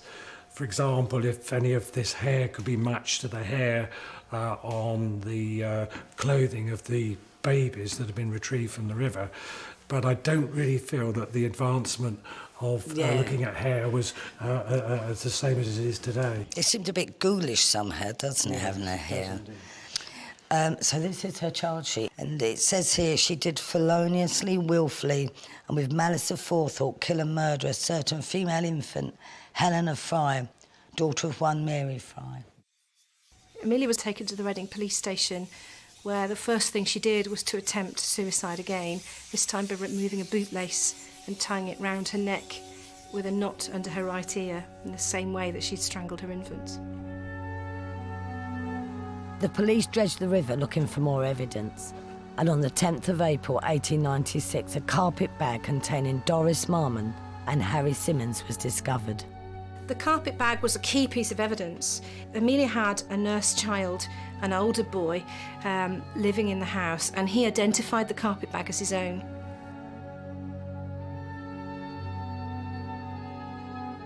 Over the course of the dragging operations, upwards of 50 babies are pulled out of the Thames between Reading and London. And Amelia says, well, you'll know all mine by the tape around their necks. With the noose tightening around Amelia's neck, her daughter and son-in-law were also arrested as accessories to murder. Amelia was so distressed by this that she confessed and wrote a letter taking all responsibility for the crimes. As God Almighty is my judge in heaven as on earth, neither my daughter, Mary Ann Palmer, nor her husband, Alfred Ernest Palmer, I do most solemnly declare neither of them had anything at all to do with it. They never knew I contemplated doing such a wicked thing. She knew the chances of her living through a trial like this and coming out and being just given a sentence of prison or something were virtually nil. Women of this stature were almost always hanged. She decided a plea of insanity was going to be the only possible way that she was going to get off. She claimed that there was insanity in the family because of her mother. To go for a plea of insanity, what you're effectively trying to do is stop them executing you. There's two questions that come out of that. Did she know what she was doing? Yes, she did. Did she know what she was doing was wrong? Simple question. If a police officer was standing beside you, would you have done it? No, you know it's wrong. The jury said she's sane, she's guilty. On the 10th of June 1896, Amelia Dyer was executed at Newgate Wall. Like many of her victims, she felt a noose around her neck and suddenly knew no more. Her death closed a casebook on one of the most deadly serial killer cases in British history. The idea that over time Amelia will have dispensed with, possibly 500 children is quite remarkable, because, you would think that someone would become jaded or at least would start to feel, that some kind of pangs of conscience that you cannot carry on slaughtering these babies. She had a final interview and she described the murdering, she described the voices that drove her to murder, and she said, I used to like to watch them with a tape around their neck. This was a woman who grew to love what she did to these children. She grew to like the act and standing back and watching the child die. Amelia Dyer is one of the most brutal and consistent serial killers we have come across in this series.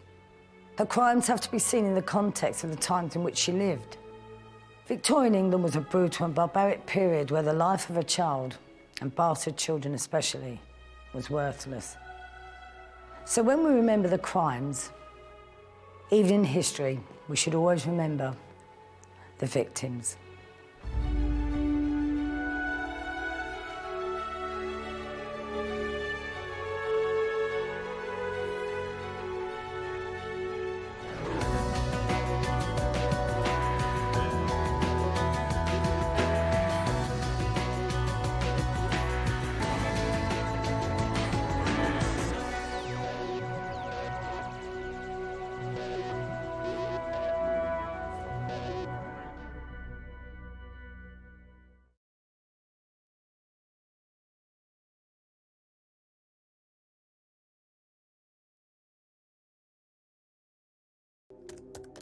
My name is Martina Cole. I'm a crime author.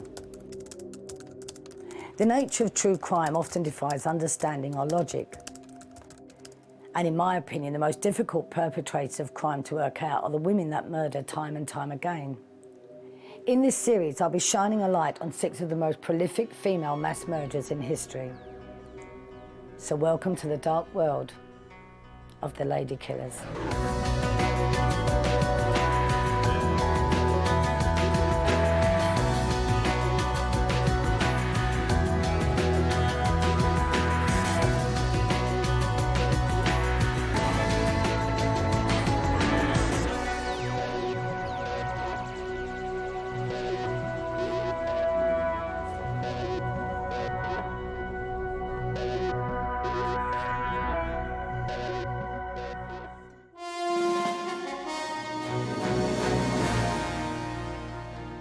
Former nurse Beverly Allitt begins a sentence without end tonight for murdering 4 children in her care and for injuring 9 others.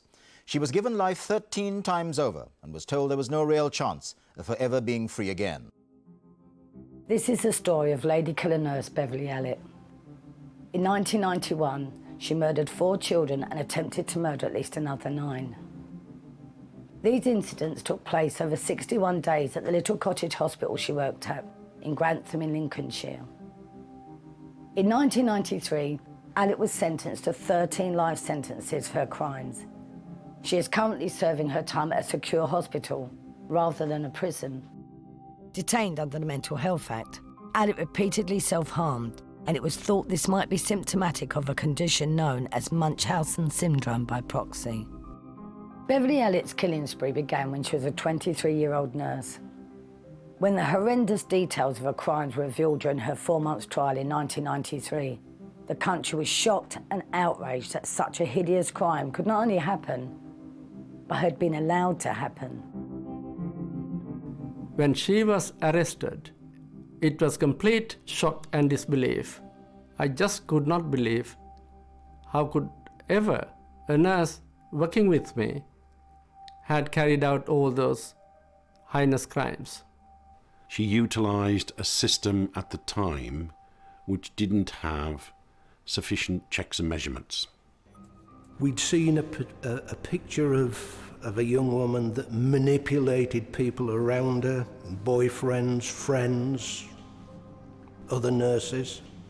But the one central thing was that here was somebody that needed to be the centre of attention. She had actually targeted and highlighted the children that she was supposed to be caring, and she had the respect of the families. She was undermining their confidence and their loyalty to her.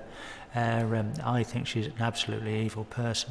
I don't think healthcare professionals become killers. I think killers can become healthcare professionals who use the situation to actually target victims or carry out whatever their own fantasies or ideas were.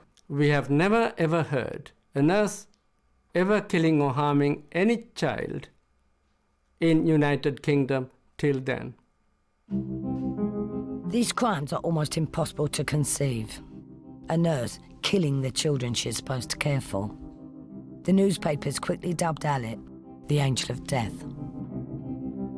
The term Angel of Death, it wasn't something that had been mentioned a lot. It wasn't a term I was aware of before the Beverly Allitt case. We've certainly heard it many times since then. Angel of Death is a term that many prefer in the criminology trade for doctors and nurses and perhaps a few other hospital-type employees who kill patients, one after the other, usually by poisoning. But the angel part is because she posed, if you like, as a nurse and did it from the position of a responsible medical person who's supposed to be looking after these children. So instead of an angel of mercy, she was an angel of death. She appeared to have a relatively normal background, one of 4 children to Richard and Lillian Allitt, who lived in Corby Glen, just outside Grantham in Lincolnshire. Corby Glen is like any other rural town, really. Before the early 90s, it was known as, Margaret Thatcher's home. She'd only just finished being Prime Minister a couple of years before, if you like. It could be any village, anywhere in rural England. Very quiet. People certainly not used to this kind of media attention. So what was it that set this seemingly unremarkable girl on a murderous path? As a child, there were signs that something wasn't quite right with Beverly. She had a habit of making up stories and of lying to people. She made frequent visits to her GP for various illnesses and was often seen sporting injuries. What made her change from a normal child to a child killer? I think in the specific case of Beverly Allen, we can almost certainly suppose that she did have some illness, no matter how minor or serious, which received attention. And from that day on, I think she would slowly but surely start to manufacture illnesses to maintain that level of attention. Beverly Allen. There were incidents where, as a schoolgirl, she'd gone to visit the doctor and she came out with bandages and slings. She told stories that were not necessarily true about her upbringing. For example, she told people that she'd been brought up in a household where mum and dad had split and that she'd had to go to live with an aunt down in either Devon or Cornwall. And there were many, many examples of Beverly's stories which, when investigated, were not necessarily true. In her last 2 years at school, Alice studied child development and started to take an interest in nursing. With 4 CSEs and an O-level in food and nutrition, she signed up for a pre-nursing course at Grantham College. A year later, she started her training as a state-enrolled nurse.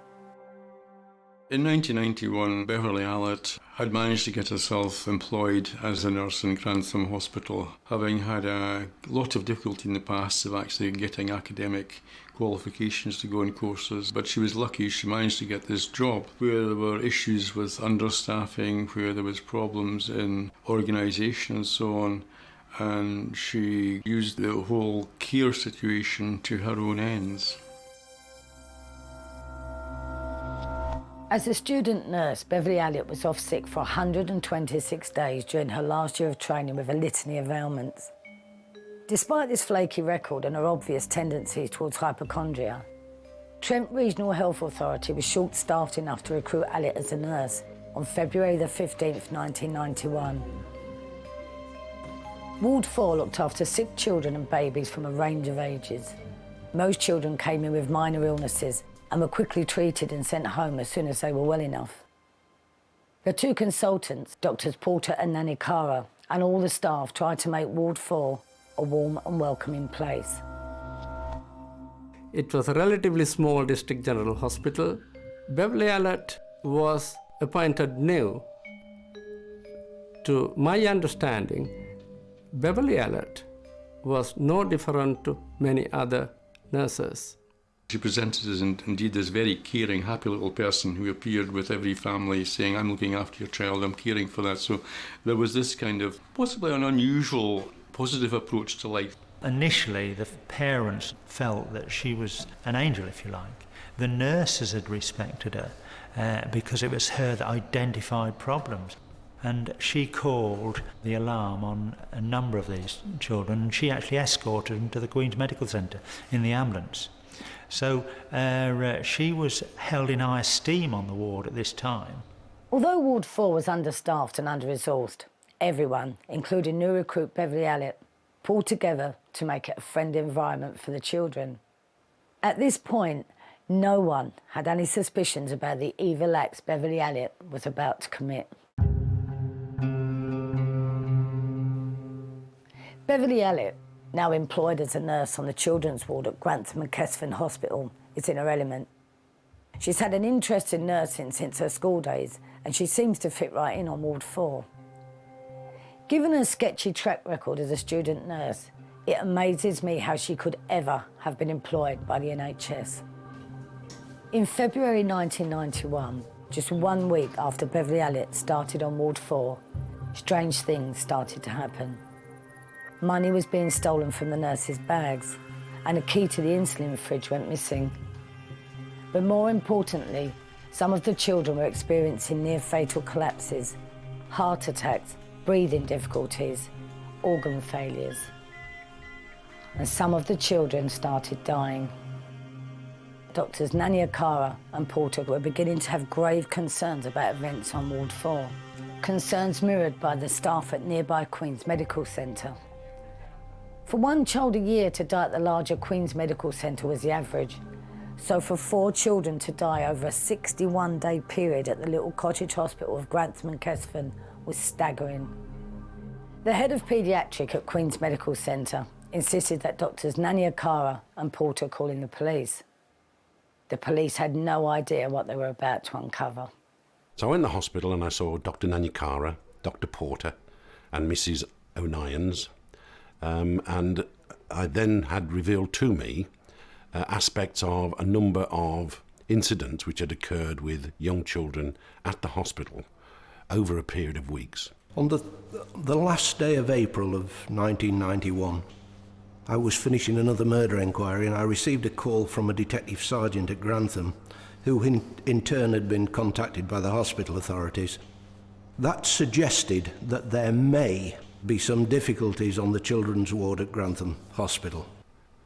It wasn't known whether the responsibility lay with staff or with parents or with support staff. So on Friday the 3rd of May I went to a meeting in the administrator's office at Grantham Hospital. There were representatives of the Regional Health Authority, there were press officers for the Health Authority, there were police press officers, myself, 2 paediatricians who worked on the children's ward, Dr. Porter and Dr. Nanyakara. At that meeting, Dr. Porter presented a case that suggested that perhaps 12, 13 or maybe even 14 children had suffered multiple collapses, and he felt that it was at the hand of somebody that wished harm to children.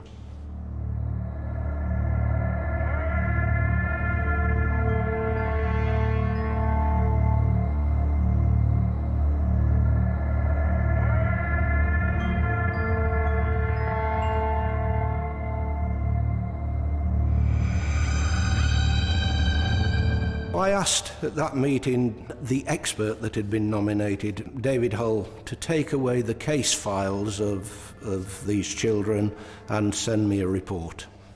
It was agreed by Stewart, who was the head of the operational CID for the county, that we'd have to set up a major inquiry team. The report came back and confirmed the suspicions of the investigating team. The police realised they had a major murder case on their hands. A few days into the inquiry, I decided that I ought to visit the children's ward at Grantham Hospital, Ward 4. I was first surprised that I was able to visit that ward without any challenge, that I was able to walk around it without somebody saying, "What are you doing? Who are you?" And when I eventually addressed the staff there, I was equally surprised to find the level of resentment that there appeared to be, and that police were actually involved. The police, during the investigations, were certainly a nuisance to us, if I may use that term, because we were carrying on with our normal day-to-day service needs, providing the total care, but the police visited the hospital virtually 24 hours a day as part of the investigations, not knowing whether there had been any culprit amongst us. So it was quite obstructive and sometimes was frightening. Well, there had been 4 children die over this 8 or 9 week period, and one of the disturbing facts was they would expect 1 child probably to die a year at the Queen's Medical Centre, and this was a little regional hospital, and there'd been 4 deaths in about 8 or 9 weeks, and there'd been, I think, a total of 23 respiratory or cardiac attacks. The nurses themselves, they do sign an oath of confidentiality. They didn't really talk to each other. They certainly all felt they were to blame, and so I think they probably felt they were suspects. The report highlighted one incident worthy of deeper investigation. It was the case of a 5-month-old baby boy called Paul Crampton, who'd been admitted with a severe chest infection. During his stay on Ward 4, he suffered 3 unexplained collapses. On the Saturday, which was the 23rd of March, he had his first collapse. That collapse was brought to notice by Beverly Allett, who was within his room within the ward, and called one of the other nurses and indicated that this little boy, Crampton, was suffering breathing difficulties and sweating profusely. I found he was very shut down, circulation being extremely poor, the peripheries are cold and clammy, and having quickly asked what happened from the nursing staff and the parents who were there at the time, I could not identify any specific medical reason to account for this collapse. For reasons known only to her, Alec makes the unusual suggestion to test for hypoglycemia, a check for low blood sugar levels. This test proves positive, and Paul is treated successfully and makes a full recovery. On Sunday, I came again and did a ward round. I saw Paul along with all the other children under my care. Again, Paul remained well. All the observations were pretty normal and stable, and I was quite happy. Beverly Alec was required to take down the drip because by this time the child had recovered. And almost immediately, the child went into regression and doctors had to be called again, and he had a second of these attacks. We managed to keep him alive, and I expressed my great concerns, and the parents were extremely anxious and worried. But he became stable. The following 3 days were almost uneventful, and doctors were on the point of sending him home. David Crampton had been keeping an eye on his little son.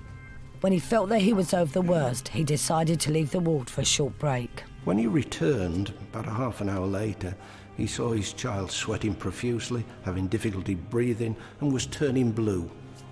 He called the doctors and nurses on the ward, and the child was given appropriate treatment, then transferred to the Queen's Medical Centre at Nottingham, where he recovered spontaneously.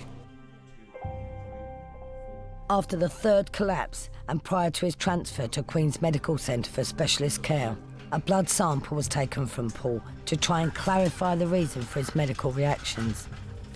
Weeks later, when the results finally came back, it showed that Paul's insulin levels were off the chart.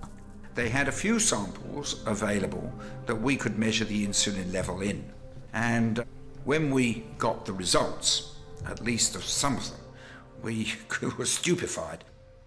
There was only one other case in all the medical literature anywhere near as high, and that was in somebody who'd been given a huge dose of insulin and subsequently died.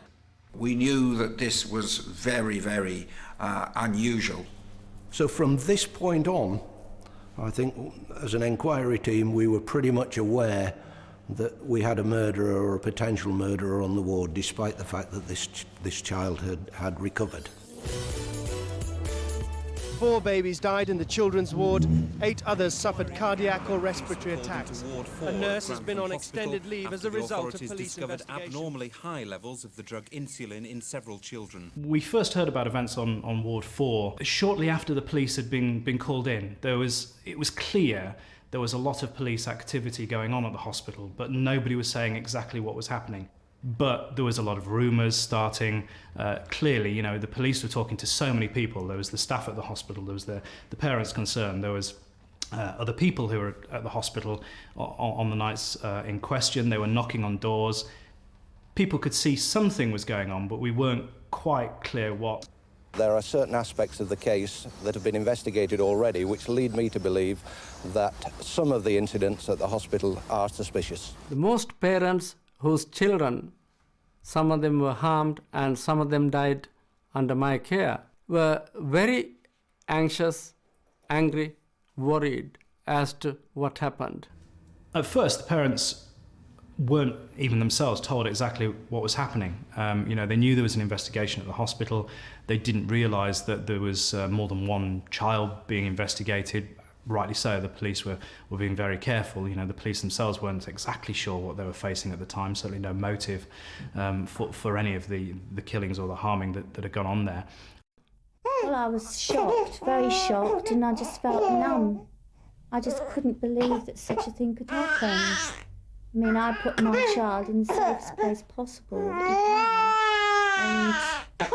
And When I heard that happened, I just couldn't take it in at first. And eventually, somebody, whether it was in the police or the hospital, did leak that a nurse was being investigated and that children may well be involved.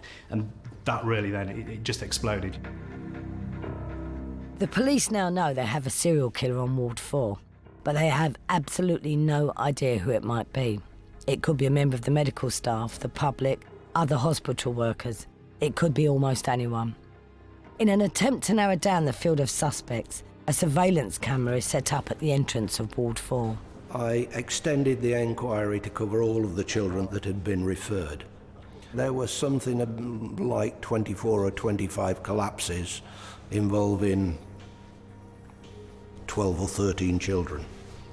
And we decided that we would chart these and chart who was on duty.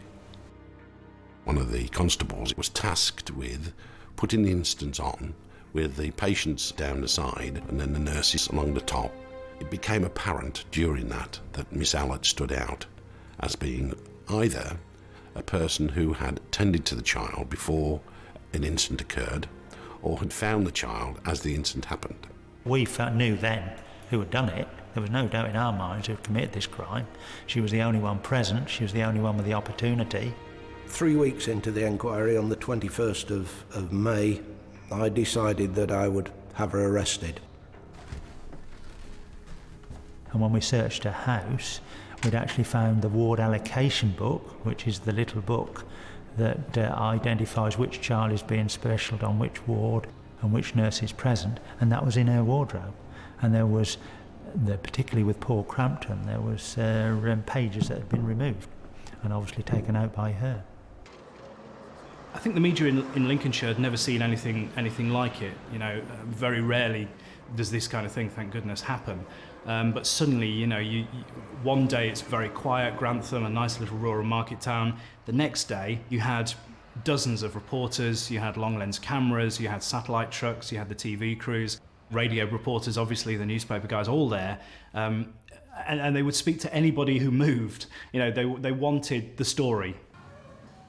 Under this intense media scrutiny, 23-year-old Beverly Allett is escorted to Grantham Police Station for questioning. I interviewed her over 17 hours, 2 days, after each file, and frankly, she didn't admit to anything. She was a strange girl in that she showed no fear of the situation that she found herself in. She proffered that she was trying to be helpful, and she tried to distance herself from each of the collapses. By that I mean to say that she would say things like, "Well, I wasn't there, I only came on the scene later. I wasn't even there that day." Without enough evidence to charge Allett, reluctantly the police had to let her go, pending further investigation. She was released on bail on the 23rd of May, 1991. With increasing press interest, Allett is forced to leave her home and move in with her girlfriend's family in nearby Peterborough. The hospital, following recommendation by the police after the initial investigations, recommended that she should be suspended from the hospital, and therefore she did not come back to the hospital to work with us anymore.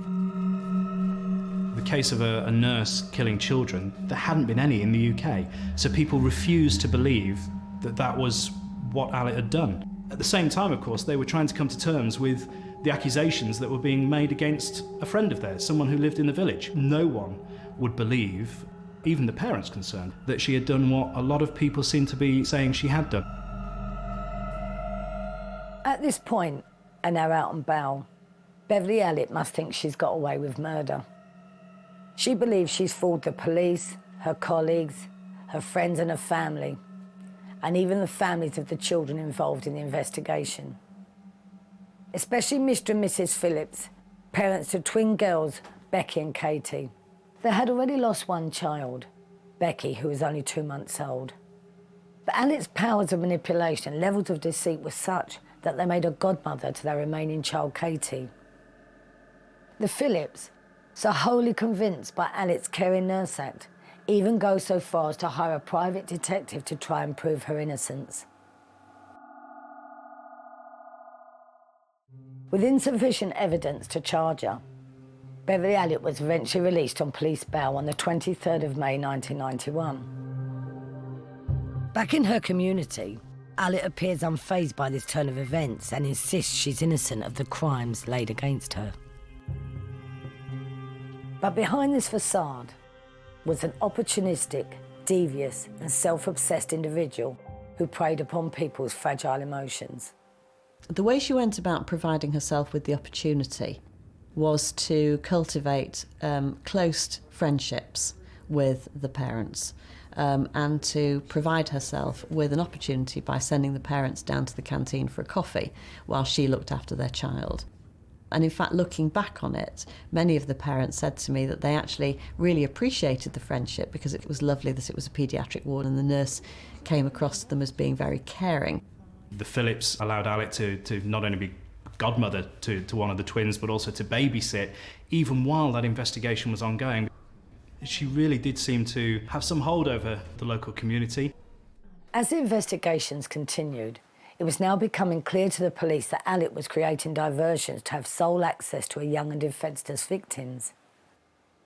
The police concentrated on the Phillips twins and what they believed to be Allitt's involvement in one of their deaths. Becky was admitted to hospital for nothing more than vomiting. She was treated over the course of 2 or 3 days. They managed to control the vomiting, and she was ready for release from hospital. And she met Nurse Allitt, and she was nursed by Allitt before she went home. When she got home, she was clammy, she was sticky, she was irritable, and her condition got worse. Eventually, I think the ambulance was called, or her father took her into hospital, where she died. As a result of that, Katie was brought into the ward, and Katie was a well child, her twin sister, so there's nothing wrong with Katie. Because of this unexplained death on Becky, I persuaded the parents to admit her for observation in case she gets into some difficulties, so that we were able to provide necessary investigations and the care. With reluctance, the parents agreed to accept my advice, which I very much regret now. She suffers 3 separate collapses. The first of them, Beverly Allitt is allocated her care, and it's noted by another nurse that the cot has been turned through 90 degrees. This has the effect of making it very difficult to see what's occurring with the child. And it's Beverly that raises the alarm when she calls the crash team and says that this is a child that has stopped breathing. The crash team managed to resuscitate, but not before she's allocated her care twice more, and twice more have similar events occurred. Now, on this particular child, Beverly has got rid of staff that's surrounding her by asking them to do particular tasks so that she's left alone with the child. When x-rays are later examined of this child, she's got broken ribs.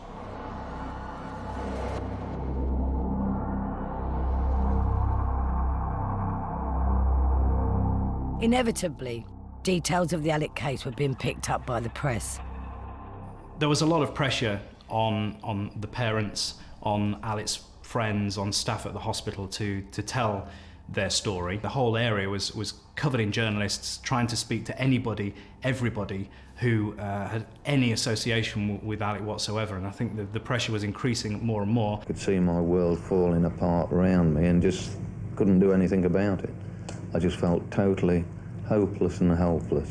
Well, at first I didn't believe what they were saying, what the police were saying, because I didn't think she could do such a thing to anybody. In fact, I said at the time, I can't believe anybody around that hospital would do such a thing. Well, the journalists were turning up on their doorsteps and were offering them the moon, because, of course, it was a completely novel thing. You know, a healthcare practitioner harming people, and particularly young children. It's now 2 months since her first arrest, and Beverly Allitt is still hiding out with her girlfriend's family in Peterborough. Meanwhile, as the press reveal more and more details about Allitt's activities on Ward 4, the parents begin to feel real fear and to wonder if their trusted friend, Nurse Bev, could really be responsible for killing and harming their children. What that woman's done is unbelievable.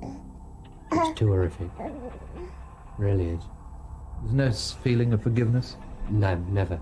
Never forgive that woman for what she's done. Never. No way. Meanwhile, the police continued their investigations back in Grantham. It was taking a long time to collect all the evidence. Alec hadn't just used one method to murder and injure her victims. She'd used a variety of approaches. Then, at the beginning of July 1991, the police finally had a breakthrough. I visited the city hospital at Nottingham. There was a freezer, chest freezer, that was absolutely full of these little pots. I actually recovered blood from 9 of the 13 children that had been attacked. Now, once I'd got those samples and got them back, obviously, to the police station, number one, the superintendent didn't know if we had the resources to have all those samples examined. The second thing was, what did we examine them for? Insulin was used in 2 children.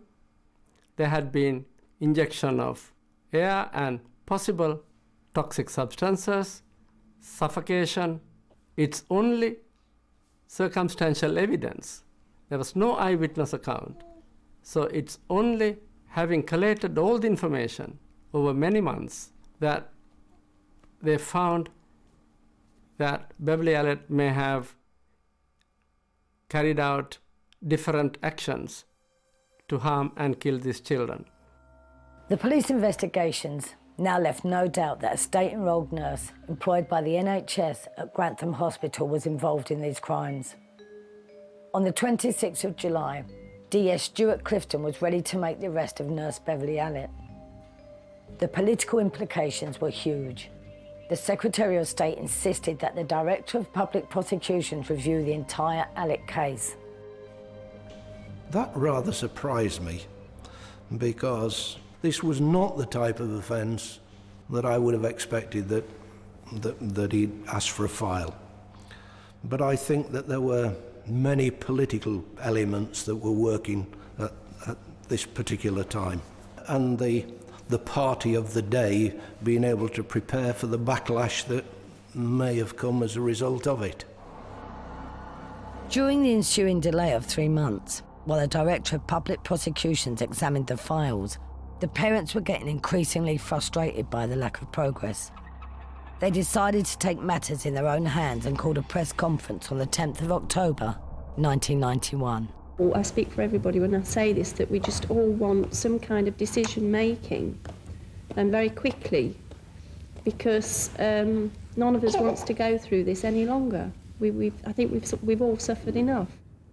The main purpose of the press conference was to give the parents an opportunity to say what they felt about what was going on, and to try and bring some pressure on the police to make a decision as to whether or not they were going to go ahead and actually charge Beverly Allen with a crime.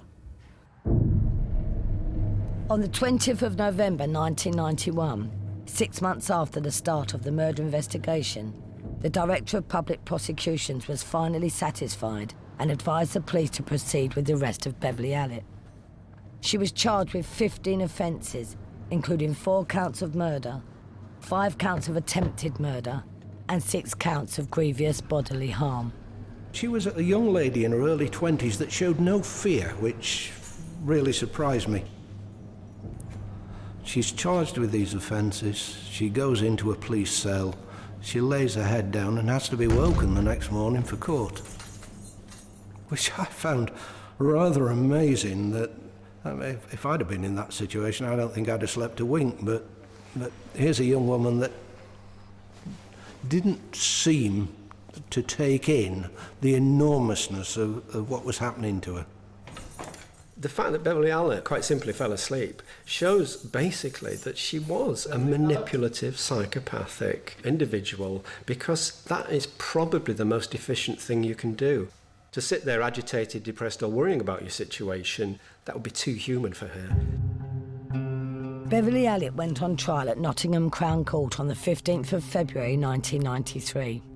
She was charged with 4 counts of murder, 5 counts of attempted murder, and 6 counts of grievous bodily harm. It was almost with relief, I think, that we're finally coming to the presentation of the evidence and for a jury to make a decision. It was only after she was charged that crowds did start appearing outside the court, and that then, you know, there was the usual scenes of people jeering as the prison van was arriving, was departing. People began to realise there is more to this story than meets the eye. It was then, really, that, not necessarily a witch hunt, but certainly that people started feeling frustrated and angry towards her. During the trial, journalists started to delve into Alet's background.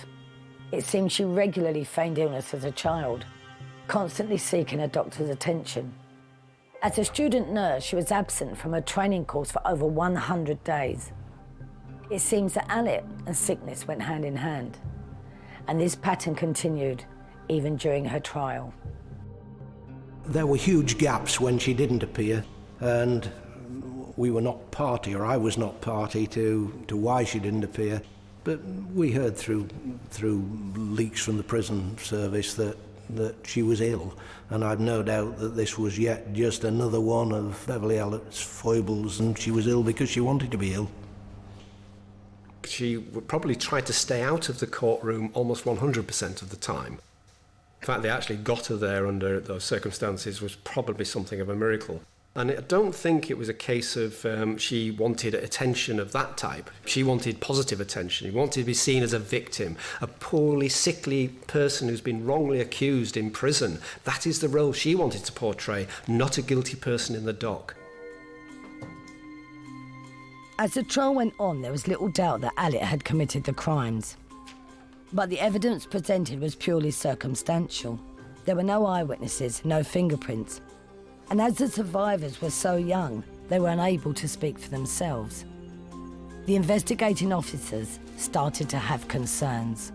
The difficulty was, obviously, we had no positive information on individual children. She was never seen with a syringe in her hand. She was never seen holding somebody's nose. I was obviously anxious during the trial. It had taken 9 months of my working life, and I was convinced in my own mind that we had prepared a good case against Beverly Alet. So I was fairly confident that we'd put a case together, but one can never be sure with juries just how they're going to react. The police were nervous, but with no hard evidence, everything was circumstantial. There was no smoking gun. It had taken 9 months of intense investigation to bring Alet to trial. The decision now lay in the hands of 12 members of the public to decide on Beverly Alet's guilt or innocence. The jury were out for 6 days, poring over the minute details of the case. And what a dilemma for them.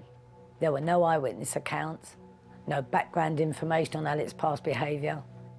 They were hearing about crimes no one ever thought possible. And all these accusations about a nurse, someone entrusted with the care of our children. Finally, on the 17th of May 1993, the jury returned with a majority verdict. Although 2 counts of attempted murder were rejected, Beverly Alet was found guilty of grievous bodily harm and attempted murder to Henry Chan, Christopher Peasgood, Patrick Elstone, Katie Phillips, Michael Davidson, Christopher King, Bradley Gibson, Paul Crampton, and Kaylee Desmond. And Beverly Alet was found guilty of 4 murders: Timothy Hardwick, Becky Phillips, Liam Taylor, and Claire Peck.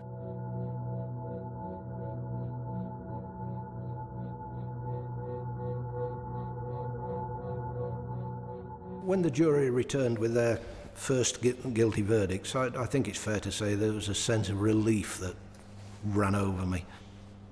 And the parents felt the same. There were tears in the gallery from parents, and you can't live with that situation for 13 weeks as we'd done during the trial and it not affect you. Alet was sent to Holloway Prison to await sentencing. After a series of self-harming incidents where she repeatedly cut herself, She was transferred to Rampton Secure Hospital. During this time, she displayed even more disturbed behaviour. Details of her condition were revealed to the sentencing judge, where it was suggested that she suffered from a mental condition known as Munchausen syndrome by proxy. Well, Munchausen syndrome is a syndrome where people look to gain sympathy by causing themselves injury, sometimes fictitious injury. To move that on a stage, Munchausen syndrome by proxy is where one causes injury to somebody else, where you then get sympathy as the carer. Beverly Allitt was seen to be a good nurse, was seen to be someone who should never be rejected as a nurse because she is, really there for the child. To be seen to be someone who cares deeply about these children, runs around with this child in her arms as some kind of merciful angel that will save this child. And she also, gets the opportunity to be somewhat above some of the other professionals, some of the doctors, because she kind of knows what's going on better than they do, because she caused it. There is, I think, a current school of thought that says that there is no such thing, but certainly this was the school of thought at the time that Beverly Allitt appeared in 1993. The diagnosis Munchausen by proxy has come into disrepute. One of the reasons for that is that the old term Munchausen by proxy allowed one to think that everybody knew what you meant, when in fact the people using the term may well have been describing different things. Also, one of the concerns about the diagnosis was when an individual was suspected of various crimes against the victim, perhaps a child, that the emphasis seemed to be more on what was in the mind of the perpetrator rather than clarifying what had happened to the child, the victim. Although much was made of Munchausen syndrome by proxy at the time, this condition had no bearing on the judge's decision. On the 27th of May, 1993, Allitt was brought before Justice Latham at Nottingham Crown Court for sentencing. She received 13 concurrent terms of life imprisonment for murder, attempted murder, and grievous bodily harm. She was told she would serve a minimum of 30 years. But concerns had been raised as to where that sentence should be served. If she goes to hospital, she's getting what she wants. She ought to be sent to prison and made to stay there. If she wants to kill herself, then let her get on with it. Due to her history of self-harming, the Secretary of State decided that under the Mental Health Act, Allitt would serve her time in Rampton Secure Hospital.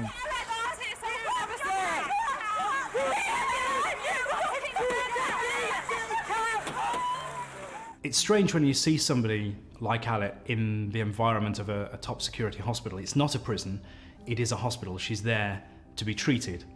And what's strange, and I think what's been difficult perhaps for some of the parents has been the fact that it is quite a soft life. She has TV in her room. There are communal areas where she can mix with other people. Rampton Hospital itself has quite regular discos where it's known she has mixed with other patients and has sparked relationships with them. It has a bar. It's a community surrounded by some quite high walls.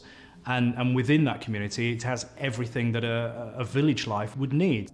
Yes, she can't go wandering off to the shops very often, although she has been under guard, allowed out shopping occasionally in the local area.